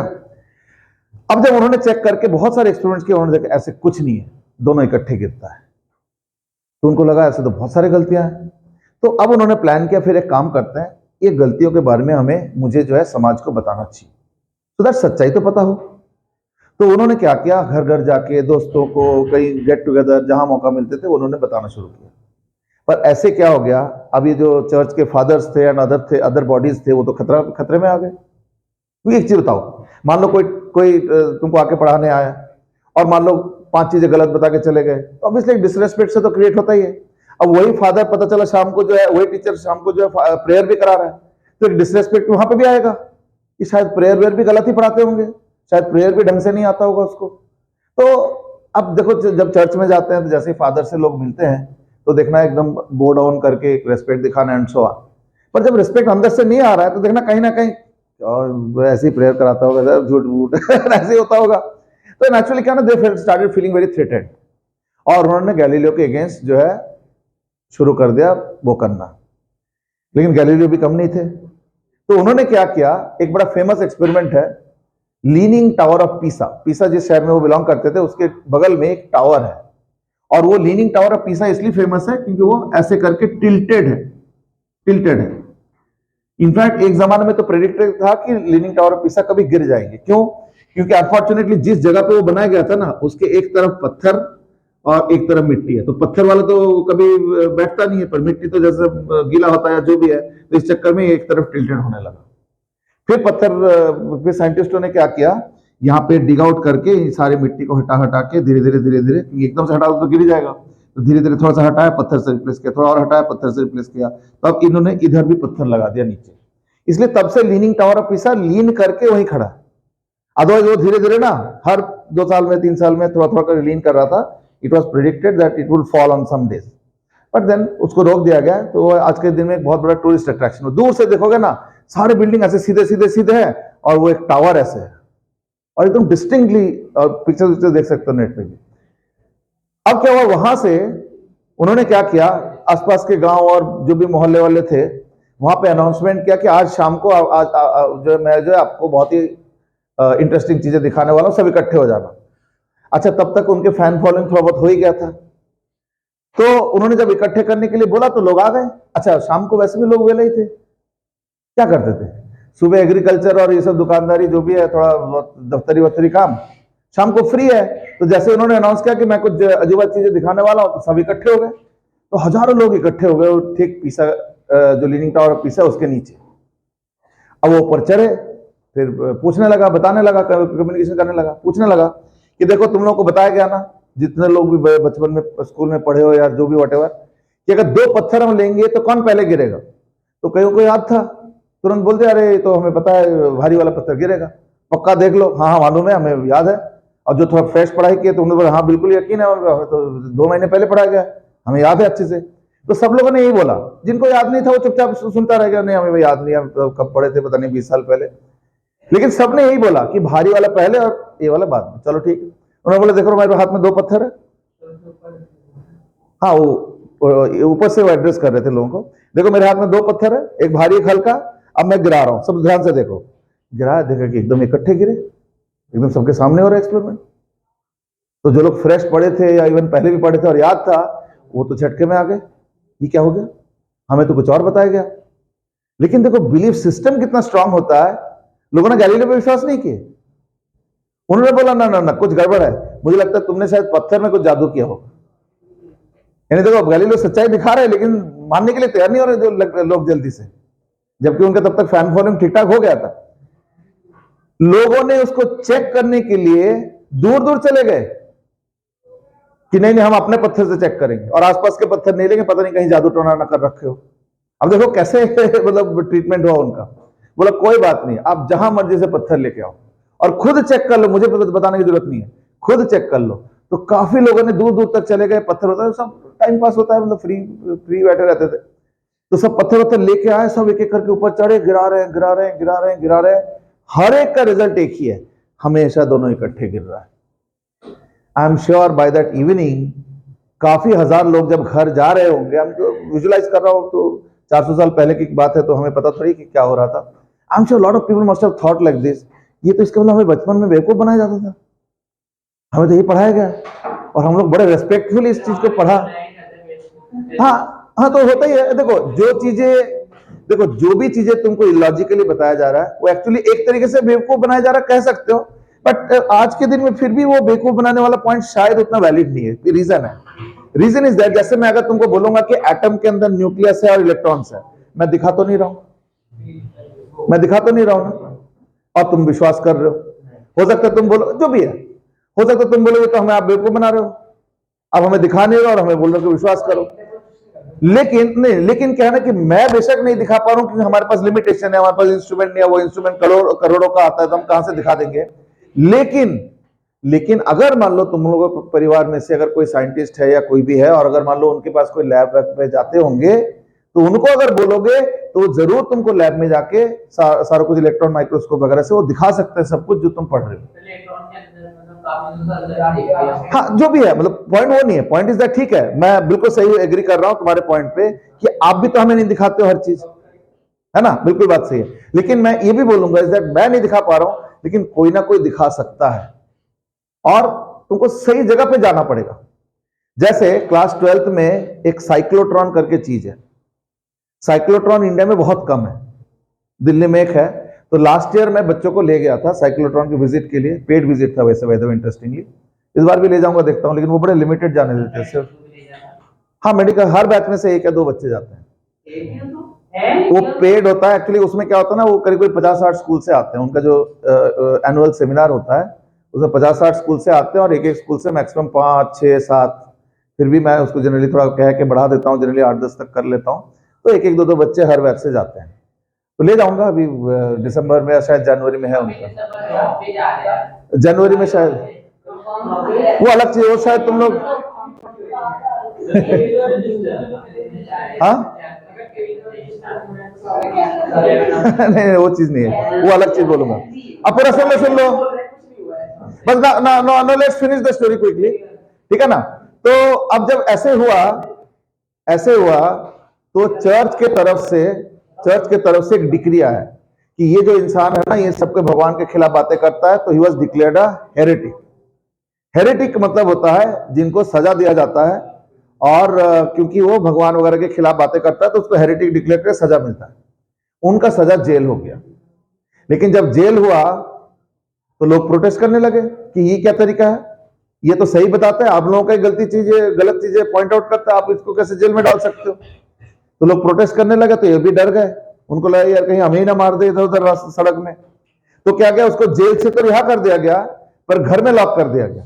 अब देखो कैसे जमाना था, जो सही बोल रहा है उसको लॉक कर दिया जा रहा है, और जो गलत बता रहे हैं उनको कुछ नहीं हो रहा। कैसे जमाना था बताओ जरा, आज के दिन ऐसे सोच सकते हो। तो उनको एक्चुअल में अपने घर में लॉक एंड की में रखा गया था, हाँ, और किसी से बाहर मिलने नहीं दिया जाता था। बेचारा जो है ब्लाइंड हो गया। ब्लाइंड क्यों हुआ? क्योंकि पूरे दिन पूरा सब कुछ बंद, इनफैक्ट उनके खिड़कियों को भी बंद कर दिया गया, क्योंकि खिड़कियों में लोग आ जाते थे बातें करने के लिए कि कहीं गलत इन्फ्लुएंस ना हो जाए।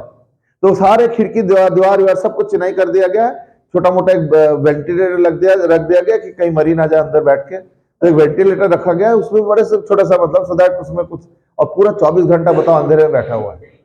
तो सालों साल ऐसे चलता रह गया, अंधेरे में बैठ के बेचारा जो है बाद में उसके आंखों की रोशनी चला गया एंड ही बिकेम ब्लाइंड। क्यों? ऑब्वियसली 24 घंटा तुम यूज तो कर नहीं रहो, ऐसे बैठे हो बस, है ना। हाँ, गैलीलियो के। तो अच्छा, इन द मीनवाइल गैलीलियो से दो चार जो फ्रेंड्स थे तो वो मिलने आए थे, ये बोलने के लिए आए क्या कर रहे हो सर, छोड़ो ना, इनके साथ क्यों पंगा ले रहे हो, ये बहुत पावरफुल लोग हैं, इनके साथ भिड़ रहे हो तो तुम्हारी तो जिंदगी बर्बाद हो रहा है, तो इनके साथ थोड़ा सा जो भी रफा दफा कर लो, माफी वाफी मांग लो, अपना जिंदगी जियो, क्या मतलब अंधेरे में बैठे रहो तो पूरे दिन। But he never compromise. बोले सच तो मैं बोल रहा हूँ और कॉम्प्रोमाइज भी मैं ही करूंगा, ये तो उल्टा हो रहा है फिर, ये जो गलत कर रहा है वो तो खुला घूम रहा है और उसको कुछ नहीं हो रहा है, और जो सही बोल रहा है उसका सजा हो रहा है, मैं तो कॉम्प्रोमाइज नहीं करूंगा। तो that's why he is today called as the father of modern science. जबकि उसी टाइम के आसपास न्यूटन भी थे, और न्यूटन का कंट्रीब्यूशन और गैलीलियो का कंट्रीब्यूशन देखा जाए तो 10:1 रेशियो भी नहीं होगा, उससे भी ज्यादा होगा न्यूटन का कंट्रीब्यूशन, यानी गैलीलियो से 10 गुना से भी ज्यादा कंट्रीब्यूशन होगा। और एक तरीके से देखा जाए तो साइंस को असली मोमेंटम न्यूटन ने दिया था, ना कि गैलीलियो। लेकिन गैलीलियो को क्यों फादर ऑफ मॉडर्न साइंस कहा जा रहा है? नहीं, उस तरीके से नहीं, क्योंकि उन्होंने कॉम्प्रोमाइज नहीं किया और साइंस को एक्चुअली फुटिंग में उन्होंने ही पहले रखा। अगर वो देखो, उन्होंने बेसिकली क्या ना, थॉट प्रोसेस को बदलने के लिए बोला। उन्होंने ये सजेस्ट किया कि जो हम लोग सुनते हैं और विश्वास कर लेते हैं, क्यों करें, चेकिंग करो, क्रॉस चेक करो, वेरीफाई करो, तब जाकर विश्वास करो। ये जो मूड होता है ना, माइंडसेट होता है ना, ये बहुत बड़ा चेंज है, और वहीं से साइंस का डेवलपमेंट स्टार्ट हुआ है। और अगर तुम साइंटिफिक डिस्कवरी देखो, एक चीज बताओ, क्या 2000 साल पहले के लोगों के आईक्यू और आज के दिन में कोई ज्यादा कम है क्या? उस समय भी उतने ही होंगे, लेकिन कहां साइंस का डेवलपमेंट होता था? क्यों? क्योंकि लोग साइंस के तरफ फील ही नहीं करते थे। आज के दिन में क्या हो रहा है, लोग सवाल पूछते हैं, वेरीफाई करते हैं, उससे लोगों का नॉलेज बढ़ता है एंड सो ऑन, तभी तो साइंस आगे बढ़ रहा है, ठीक है ना।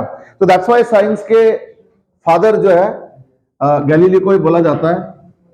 अभी और भी चीजें हैं गैलीलियो के बारे में, वो कभी और कंटिन्यू करेंगे।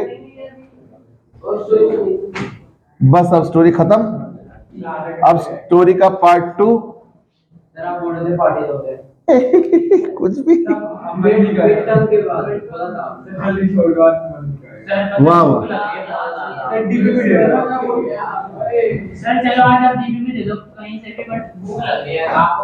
डीपीपी इसलिए जैसे तो करण सर आए नहीं है। अच्छा, एनीवे, अब देखो ग्रेविटेशन का जो लॉ था ये किसने दिया था ना? ये दिया था न्यूटन। न्यूटन ने क्या बोला कि अगर दो पार्टिकल्स होंगे, देखो this is one of the easiest chapter of class 11। In chapters को गोल्ड माइन की तरह समझो। गोल्ड माइन में इसलिए बोल रहा हूं क्योंकि एक रोटेशन का बहुत टफ क्वेश्चन, उसका भी 4 नंबर होगा, और ग्रेविटेशन का बहुत आसान क्वेश्चन, उसमें भी 4 नंबर होगा। उसमें टाइम भी कम लगेगा और मार्क्स भी उतना ही मिलेगा, और उसमें रिस्क फैक्टर भी कम है।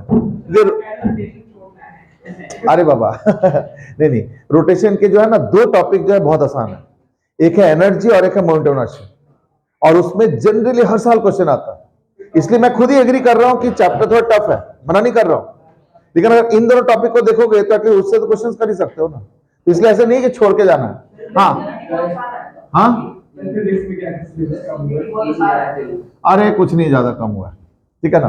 अच्छा, असली कम तो है केमिस्ट्री में, उन्होंने काफी कुछ रोट लर्निंग वाला चीज खत्म कर दी, तो केमिस्ट्री में तो आई थिंक ऑलमोस्ट 15-20% सिलेबस कम कर दिया। और हाँ, लेकिन फिजिक्स में तो आई थिंक 5-6%, 8% कम किया। अरे लगता है वेक्टर के बगैर पढ़ाई हो सकता है? बताओ जरा फिजिक्स।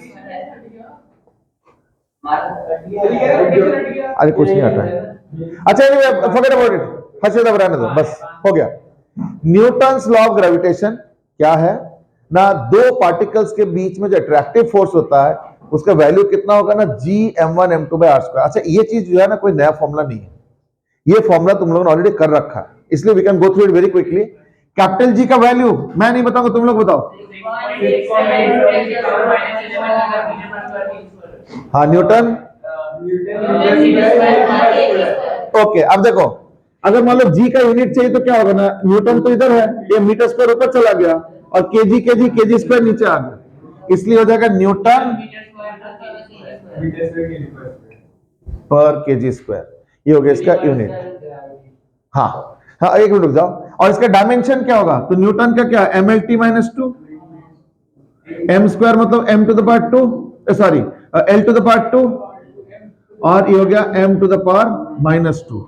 यानी इसका जो डायमेंशन होगा वो होगा एम माइनस वन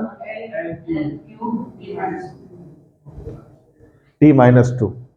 ठीक है, ये हो गया जो है तुम्हारा न्यूटन्स लॉ ऑफ ग्रेविटेशन के जो कैपिटल जी है उसका वैल्यू।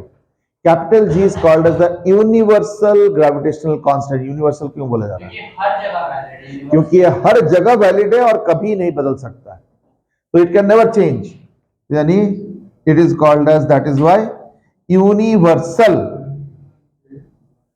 ग्रेविटेशनल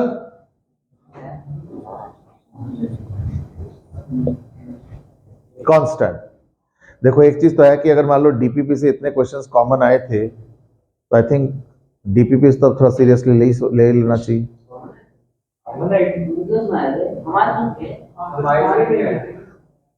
तुम लोग तो उतना कवर ही नहीं हो पाया ना, जो क्या बोलते हैं मेंस वाले असाइनमेंट्स। अरे नहीं, वो एक वो था जिसका आंसर था R/20। हाँ वो करा वो तो मैंने मतलब क्वेश्चन देखा और फट से टिक। और पहला क्वेश्चन कोई गलत हो गया। क्यों? क्वेश्चन पेपर में सही किया, पोएमा में गलत आया है। चलो चलो खैर, अच्छा बस बस छोड़ दो, कोई बात नहीं कोई बात नहीं। F is equal to G m one m two by r square. अब ध्यान से सुनो, ध्यान से सुनो, इसमें भी बहुत सारे स्टोरीज है बट उस पर जाना नहीं चाह रहा हूं। M1 M2 क्या है ना? तो लिख लो, this law can be used directly. लिख लो, प्लीज अंडरस्टैंड, ये लॉ जहां मर्जी अप्लाई नहीं कर सकते हो। हाँ जी, ये कहां कहां अप्लाई हो सकता है वो लिख लो अच्छे से। If the two masses are point mass और इनके बीच में डिस्टेंस r, तो यूज कर सकते हो M1 M2। या अगर एक हॉलो स्फीयर है और एक पॉइंट मास है तो ये हो जाएगा r, यानी डिस्टेंस फ्रॉम सेंटर। अगर एक हॉलो स्फीयर है और दूसरा भी हॉलो स्फीयर है, उसमें भी क्या होगा ना, सेंटर टू सेंटर डिस्टेंस लिया जाएगा। हाँ, तब क्या होगा ना, पॉइंट मास जैसे ही फॉर्मूला तुम यूज कर सकते हो। तो मत से एग्जांपल क्यों दे रहे हो? अभी बताता हूं क्यों एग्जांपल दे रहा हूं। फिर आ जाओ सॉलिड स्फीयर और हॉलो स्फीयर, तो इसमें भी क्या होगा ना, डिस्टेंस फ्रॉम सेंटर r हो जाएगा। फिर क्या है, solid sphere and solid sphere.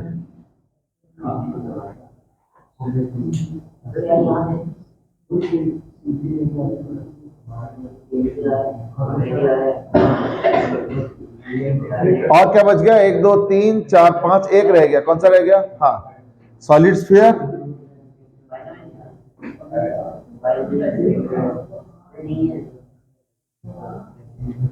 यानी you can use this law directly for these 6 cases. कौन से 6 केसेस है?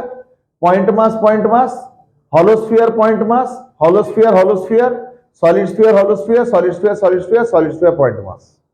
तो ये एग्जांपल सब क्यों दे रहे हो? फॉर्मूला तो फॉर्मूला है, बिल्कुल सही बात है, पर अगर फॉर्मूला को तुमको एज इट इज यूज करना है तो सिर्फ 6 केस में यूज कर सकते हो। नाउ यू माइट से, फिर बाकी में क्या है ना, बाकी में भी यही फॉर्मूला यूज होगा। ऐसा नहीं कि कोई अलग से फॉर्मूला आएगा, लेकिन तुम पॉइंट मास की तरह यूज कर सकते हो, बाकी नहीं। जैसे अब सुनो ध्यान से, इनके अलावा और कहीं यूज नहीं कर सकते। इनके अलावा नहीं, अभी वही तो बता रहा हूं, कहां पे नहीं लग सकता। देखो फॉर्मूला, सपोज मेरे पास एक रॉड है, इसका लेंथ L है, ठीक है, और L डिस्टेंस दूर एक काम करो, एक पार्टिकल रखो। हो सकता है तुमको लगेगा, तो ध्यान से सुनो इस क्वेश्चन को, क्योंकि क्वेश्चन मैं सॉल्व भी करूंगा। हाँ, मैं उसी पे आ रहा हूं। हो सकता है तुमको लगेगा, तो मैं काम करता हूं, हमें तो सेंटर ऑफ मास के बारे में कहा जाता है कि पूरे बॉडी को रिप्लेस करके सेंटर ऑफ मास पे एक पॉइंट मास रख लो, ऐसे बोला जाता है ना।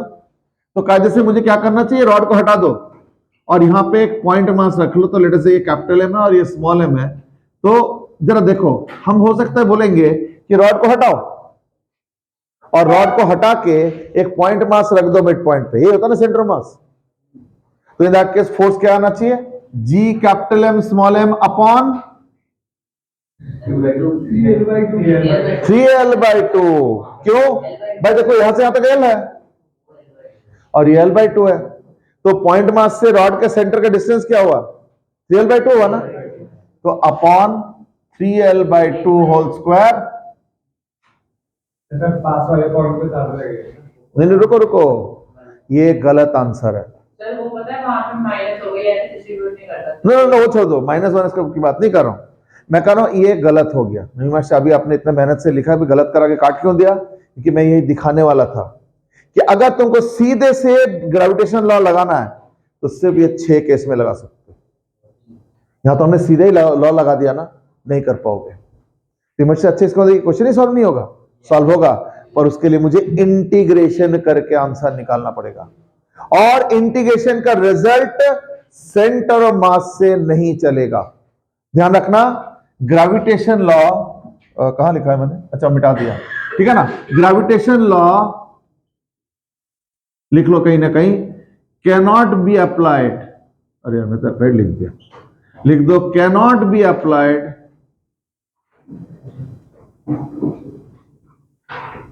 In other shapes directly. हाँ इनडायरेक्टली लगेगा, डायरेक्टली नहीं लगेगा। जैसे मैंने डायरेक्टली लगा के आंसर लिखा है, ये आंसर समझ में आ रहा है? पहले बताओ, देखो आ रहा है या नहीं आ रहा है? तो फोर्स क्या होता है? G capital M small m by r square. तो G capital M small m by r बोलते क्या होगा? Centre of mass. तो ये L है तो इसका तो L/2 होगा, तो 3l/2। 3l/2 समझ में आ रहा है सबको? सब में 3l/2 का लॉजिक समझ में आया? ठीक है ग्रंथ। लेकिन ये गलत है, क्यों? मैंने पहले ही बोला ना, ये 6 केस में ही सिर्फ सिंप्लीफाइड करके तुम डायरेक्टली फॉर्मूला लगा सकते हो। तो फिर तुम बोले सॉल्व कैसे करें? नहीं, सॉल्व कैसे करना है वो मैं भी दिखा रहा हूं। आसान क्वेश्चन है बट इंटीग्रेशन चाहिए। कैसे ना, एक काम करो, अगर मैं तुमको बोलूंगा इस रॉड के वजह से इस पार्टिकल पे फोर्स बताओ, तो फिर पता क्या करेंगे? पहले तो इसको काट रहा हूं मैं, बट क्यों काटा वो बाद में समझाता हूं। ये देखो, तो मैंने क्या किया, ये ऑब्जेक्ट ले लिया, इसका मास है कैपिटल M, इसका सपोज लेंथ है L, ठीक है ना, ये पूरा लेंथ है L, ठीक है। और यहां से भी एक L डिस्टेंस लिया मैंने, और यहां पे एक स्मॉल m मास रखा है। तो सबसे पहले पता है मैं क्या करता हूं? स्मॉल m मास से x डिस्टेंस दूर एक छोटा सेक्शन लेता हूं, छोटा सा सेक्शन जिसका लेंथ है suppose dx। dx means a very small length. अब बताओ, इस dx सेक्शन की वजह से इसके ऊपर अट्रैक्शन फोर्स होगा? ये पॉइंट मास हुआ, यानी सीधे फॉर्मूला लगा सकते हो। पॉइंट मास कैसे हुआ? नहीं, ये तो ऑलरेडी क्वेश्चन में दिया हुआ है पॉइंट मास। और मैंने क्या किया, इस रॉड को बहुत छोटे बहुत सारे टुकड़े में कट कर दिया, उसमें से एक छोटा सा टुकड़े का लेंथ dx है, ये तो पॉइंट मास जैसे हुआ ना। अब तुम पॉइंट मास और पॉइंट मास यानी फर्स्ट केस का हो गया, अब तुम फॉर्मूला डायरेक्टली लगा सकते हो, पर उससे आंसर नहीं आएगा। उससे क्या आएगा ना, इस dx वाले छोटे से मास की वजह से स्मॉल m पे जो फोर्स लग रहा है, ग्रेविटेशनल फोर्स, वो निकलेगा। लेकिन मेरे पास तो रॉड पूरा यहां से लेके यहां तक फैला हुआ है, यानी यहां पे भी छोटे से dx हो सकता है, dx हो सकता है, dx बड़े सारे हो सकते हैं। तो इन सारे मासेस की वजह से उसके ऊपर फोर्स निकालना पड़ेगा अलग से, और फिर सबको ऐड करोगे। इस टाइप के एडिशन को क्या बोलते हैं? इंटीग्रेशन। यानी इंटीग्रेशन करके तब जाकर रिजल्ट आएगा। कैसे निकालेंगे ना, इसके और इसके बीच में फोर्स चाहिए ना, तो वो क्या होगा? Gm इंटू इसका मास। अब इसका मास कैसे निकालोगे ना? कैपिटल M मास तो रॉड का मास है और वो L लेंथ पे फैला हुआ है, तो मास पर यूनिट लेंथ क्या होगा? M/L। तो dx लेंथ पे क्या होगा? M/L into dx। देखो मैं जो चीजें बता रहा हूं, मैं तो फ्लो में बता रहा हूं, पर इसका मतलब ये नहीं कि तुम फटाफट मानते जाओ, फिर ना याद रहेगा नहीं। समझ के, हाँ ये जनरल पॉइंट है, सो दैट मैं उस पॉइंट को यहां से लेके यहां तक एक्सटेंड करूंगा और इंटीग्रेट करूंगा।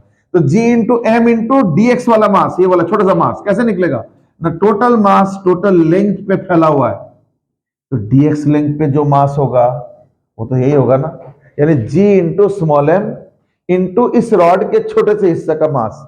एक एक एक्सप्रेशन के छोटे छोटे पार्ट देखो अच्छे से। अपॉन क्या होना चाहिए? r स्क्वायर, यानी x स्क्वायर। ये हो गया force between the rod and the particle. और फिर क्या करोगे? उसको इंटीग्रेट करोगे। So the total force will be integration of this limits. देखो मैं ही कह रहा हूं कि पॉइंट मास और पॉइंट मास के बीच में तो फॉर्मूला तुम डायरेक्टली लगा सकते हो, पॉइंट मास और रॉड के बीच में नहीं लगा सकते हो डायरेक्टली। क्यों? क्योंकि डायरेक्टली सिर्फ इन 6 केस में लग सकता है बस। तो हम तो कुछ और केस कर रहे हैं, रॉड और पॉइंट मास कर रहे हैं, तो डायरेक्टली फॉर्मूला नहीं लगा सकते हो। डायरेक्टली अगर लगाने लायक होता तो आंसर ये आया होता, इसलिए मैंने आंसर मिटाया नहीं है, सिर्फ काटा है बस, क्योंकि मैं बाद में दिखाने वाला हूं कि देखना ये आंसर नहीं आएगा। मैं सिर्फ पॉइंट मास और पॉइंट मास तो है ही नहीं, तो मैं इसको यूज कैसे करूं? तो मैं बोलता ठीक है, पॉइंट मास एक तरफ तो है ना, एक तरफ रॉड है, वो पॉइंट मास नहीं है, वो मैं भी जानता हूं, पर एक काम करो, उस रॉड को चॉप चॉप चॉप चॉप ऐसे करके चॉप करके लाखों टुकड़े कर दो, तो एक एक टुकड़े को तो पॉइंट मास माना जा सकता है। तो उस एक एक टुकड़े के वजह से उसके ऊपर फोर्स अलग अलग से निकाला जा सकता है, और उनको सारे को ऐड किया जा सकता है। इसी को तो इंटीग्रेशन कहते हैं। हाँ, वो डीएम ही तो लिखा है, ये डीएम ही है। मान लो अगर इसका मास डीएम होगा ना, तो इस स्मॉल एम और डीएम के बीच में क्या अट्रैक्शन फोर्स होगा? G into M into dm by x square. उस डीएम को मुझे एक्स के टर्म्स में लिखना था, क्यों? क्योंकि एक्स वेरिएबल है। क्योंकि कोई भी अगर चीज मास, मतलब अगर उसमें वायर, हाँ है ना, तो हमें पता है कि लैम्डा क्या होता है? Dm by dl. तो डीएम क्या हो जाएगा? Lambda into dl. अब लैम्डा यूनिफॉर्म होता तो क्या होता है? मास पर यूनिट लेंथ, यानी m by l into dl. लेकिन डीएल तो नहीं लिया ना मैंने क्या लिया? डीएक्स। तो m by l into dx. तो ऐसा ना छोटे छोटे सवाल ऐसे पूछ लिया करो, क्योंकि फिर ना घर में जाके अटक जाता है, फिर समझ में नहीं आता कैसे आगे बढ़े। तो इसलिए हर चीज क्लियर करो। ये छोटे छोटे चीजें होता है, इसको डिस्कस करने में मुश्किल से 20-20, 25-25 सेकंड एक्स्ट्रा लगता है, पर वो एक्स्ट्रा इज वर्थ। नहीं तो घर जाके आधा घंटा अटके रहोगे, कहां से आ रही, कैसे आ गया, ये समझ में नहीं आ रहा, ऐसा लगता है सब, है या नहीं? तो प्लीज एक एक पॉइंट को समझना है, बिना समझ के एक लाइन भी हमें आगे नहीं बढ़ना।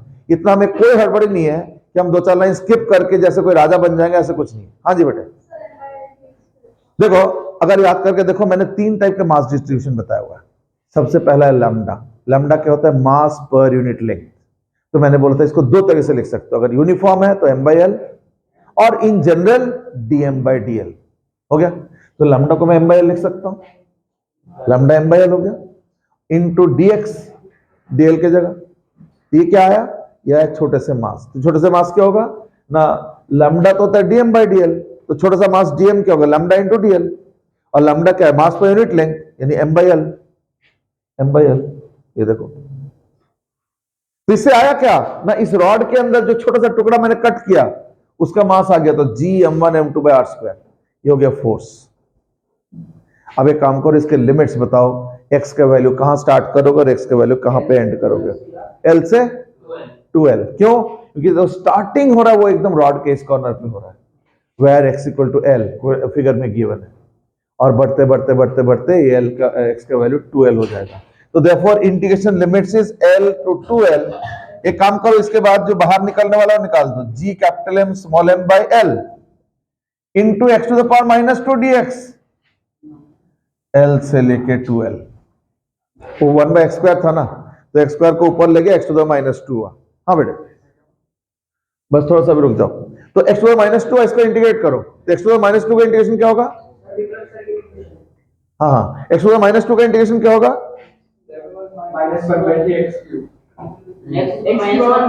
x to the minus 1 by minus 1। भाई x to the power n का इंटीग्रेशन क्या होता है? x to the power n plus 1 by n plus 1। हाँ, जो भी आएगा।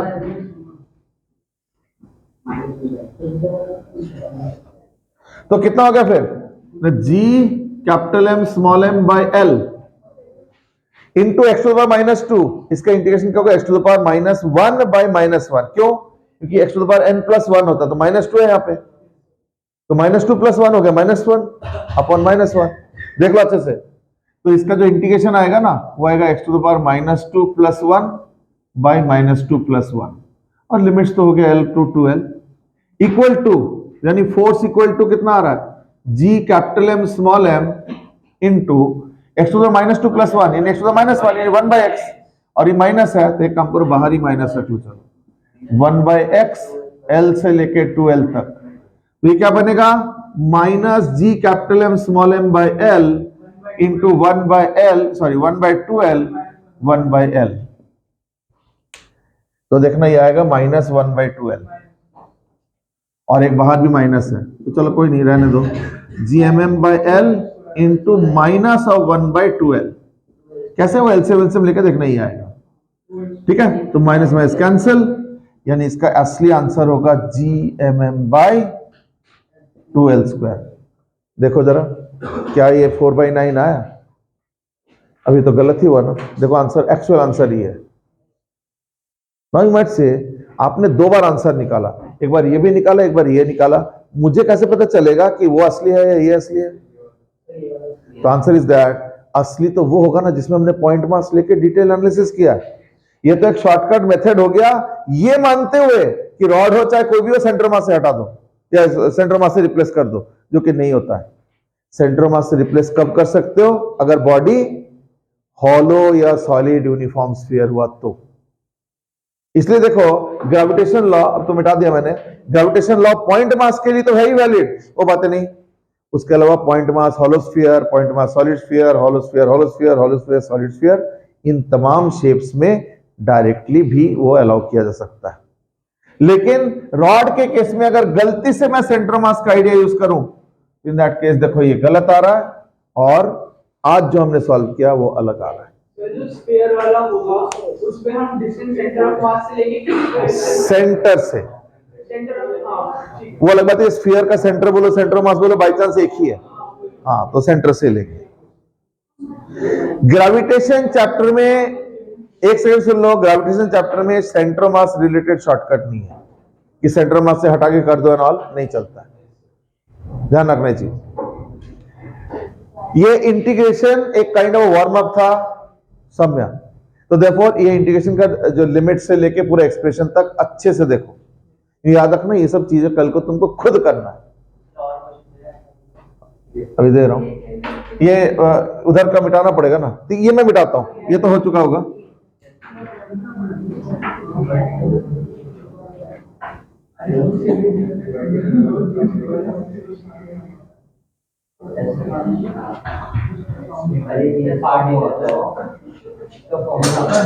कैसे? हाँ अब तुम जाओ बेटा, तुम्हारा भी सेम जगह है क्या? दोनों सेम जगह जा रहे थे?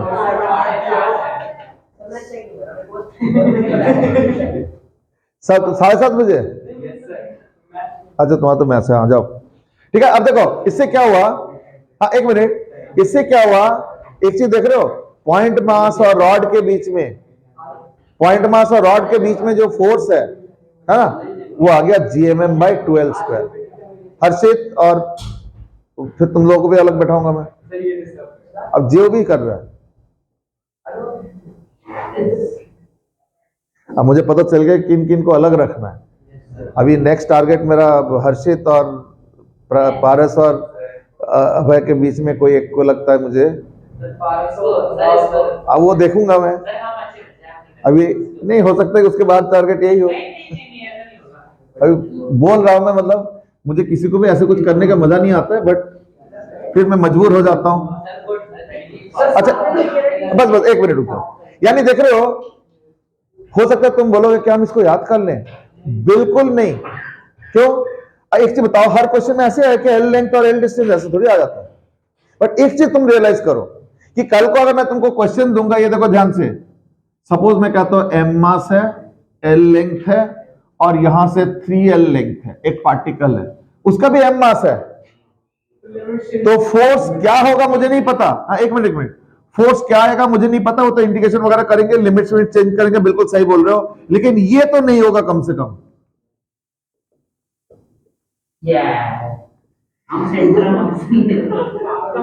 ये तो कतई नहीं हो सकता। क्यों? क्योंकि इस पॉइंट मास का इसके सेंटर से डिस्टेंस है, हाँ एक मिनट, इस मास का इसके सेंटर मास से डिस्टेंस है 3.5L, वो तो हो ही नहीं सकता। क्यों? ओहो एक मिनट, क्योंकि सेंटर ऑफ मास का जो कंसेप्ट है, सेंटर ऑफ मास का जो कंसेप्ट है वो ग्रेविटेशन लॉ में नहीं लगता है, एक्सेप्ट फॉर, जो मैंने अब तो मिटा दिया है, जो 6 केसेस बताया था, एक्सेप्ट फॉर दो 6 केसेस, वो भी 6 नहीं एक्चुअली 5 हुआ, क्योंकि पहला वाला तो पॉइंट ही हो गया, तो अगले वाले में ना सेंटर ऑफ मास वगैरह का रोल आ रहा है, तो सिर्फ यूनिफॉर्म हॉलोस्फीयर और यूनिफॉर्म सॉलिड स्फीयर छोड़ के ग्रेविटेशन लॉ में सेंटर ऑफ मास का कंसेप्ट नहीं लग सकता है। इसलिए तभी मैंने बोला कि इसका आंसर क्या होगा, तो सही बोल रहे थे कि लिमिट्स में चेंज करके हम निकालेंगे, अच्छी बात है निकाल लो, लेकिन आंसर ये तो कम से कम नहीं हो सकता, ये तो पक्का मालूम है। ठीक है, चलो जस्ट डू वन थिंग, हाँ यही पहला क्वेश्चन है, एक काम करो फटाफट लिमिट्स चेंज करो, पूरा कॉपी मत करना, जस्ट उस जगह पे थोड़े से चेंज कर लो, मॉडिफाई कर लो, लिमिट्स वगैरह जो भी है, और जल्दी आंसर करो, जल्दी जल्दी जल्दी। Vanshika, yes sir, yes sir, बस तूने सॉल्व करके देखा या वैसे और लिख ले? हाँ ठीक है, चल सकता है, कोई बात नहीं। 12 भी आ रहा है। अब देखो कहां कहां चेंज करेंगे, एक तो ये कैपिटल एम की जगह स्मॉल एम हो गया, और लिमिट्स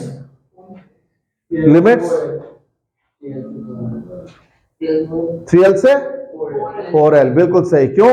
इसका स्टार्टिंग x का वैल्यू 3l है और एंडिंग वैल्यू क्या है, 4l है, इसलिए सिर्फ एक जगह चेंज करेंगे, यहां पे 3l और यहां पे 4l, तो माइनस बाहर आएगा, ये तो आएगा, तो बस 3l और 4l कर दो, बस that's it, 3l और ये 4l हो गया, तो ये हो जाएगा 1/4l माइनस 1/3l, तो GMM/L और माइनस तो आएगा ही, साथ में क्या आएगा ना, ये 12l आ गया, 12l, ये माइनस ही आ रहा है, माइनस 1/12l, 12l, और वो माइनस माइनस प्लस हो गया, हाँ बिल्कुल सही बात है, बस ये तो बहुत अच्छा हो गया। जी अच्छा नहीं, कैपिटल एम स्मॉल एम नहीं, अब तो एम स्क्वायर हो गया ना, दोनों ही मास एम है, वैसे एक कैपिटल एम देना चाहिए था, बट चलो कोई नहीं, GM² सारा चेंज हो गया, यानी इस रॉड और इस पार्टिकल के बीच में जो फोर्स ऑफ अट्रैक्शन हुआ वो अब हो जाएगा GM²/12l², जो सेंटर ऑफ मास से मैंने पहले ऐसे ही लिख दिया था अंदाजे से फॉर्मूला, वो तो पक्का मुझे मालूम था गलत होगा, और अब तुम्हारे सामने रिजल्ट है, रिजल्ट हो गया GM²/12l²। अब क्लियर है? ठीक है, ठीक है, हाँ जी, क्या देना? हाँ हाँ बिल्कुल करेंगे, ये बिल्कुल टॉपिक का पार्ट है, चैप्टर का पार्ट है, डोंट वरी, करेंगे धीरे धीरे एक एक करके। अभी तो हमने क्या क्या हॉरिजॉन्टल वाला किया, are you getting what is asking, कि अगर मान लो रॉड आपने ऐसे रखा है, हाँ अगर मान लो रॉड ऐसे रख दिया जाए तो भी इंटीग्रेशन से ही होगा, इधर देखो, तो भी इंटीग्रेशन से ही होगा, पर ये थोड़ा और लंबा है, ये हम लोग कल करेंगे। हाँ वो, हाँ ट्रायंगल बना के फिर इंटीग्रेशन करना पड़ता है। हाँ इसका ये थोड़ा मुश्किल वाला क्वेश्चन है, ये हम लोग कल करेंगे। ओहो हाँ एक मिनट बेटे, हाँ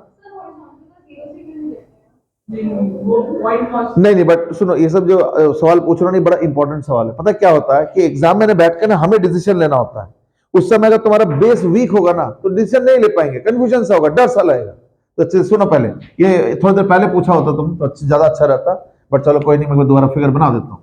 ये मास m हो गया, ये l हो गया, यहाँ पे पॉइंट मास है, और हमने यहाँ पे एक छोटा सा वो लिया जिसका लेंथ है dx और एट ए डिस्टेंस x। अभी बताओ फोर्स किसका, रॉड और पार्टिकल के बीच में, तो रॉड का जो स्टार्टिंग पॉइंट है वहां पे x कितना है, फिगर देखो 3l है ना, और रॉड का जो लास्ट पॉइंट है ये 4l है। हम कर क्या रहे हैं, हम इस क्वेश्चन में इस रॉड को ऐसे छोटे छोटे छोटे छोटे टुकड़े में बांट रहे, मतलब काट रहे, और फिर हम पता क्या कह रहे हैं कि देखो ये एक पॉइंट मास, ये एक पॉइंट मास, फोर्स निकाल लो, ये एक पॉइंट मास, एक और ये पॉइंट मास, फोर्स निकालो, फिर ये पॉइंट मास, वो पॉइंट फोर्स निकालो, फिर इधर इधर इधर इधर करते करते सारे पॉइंट मास जितने भी है वहां पे और उधर पॉइंट मास m के बीच का फोर्स निकालो। बस हो ना, कितना आएगा, तो एक एक की वजह से फोर्स निकालो और फिर इंडिकेट करोगे।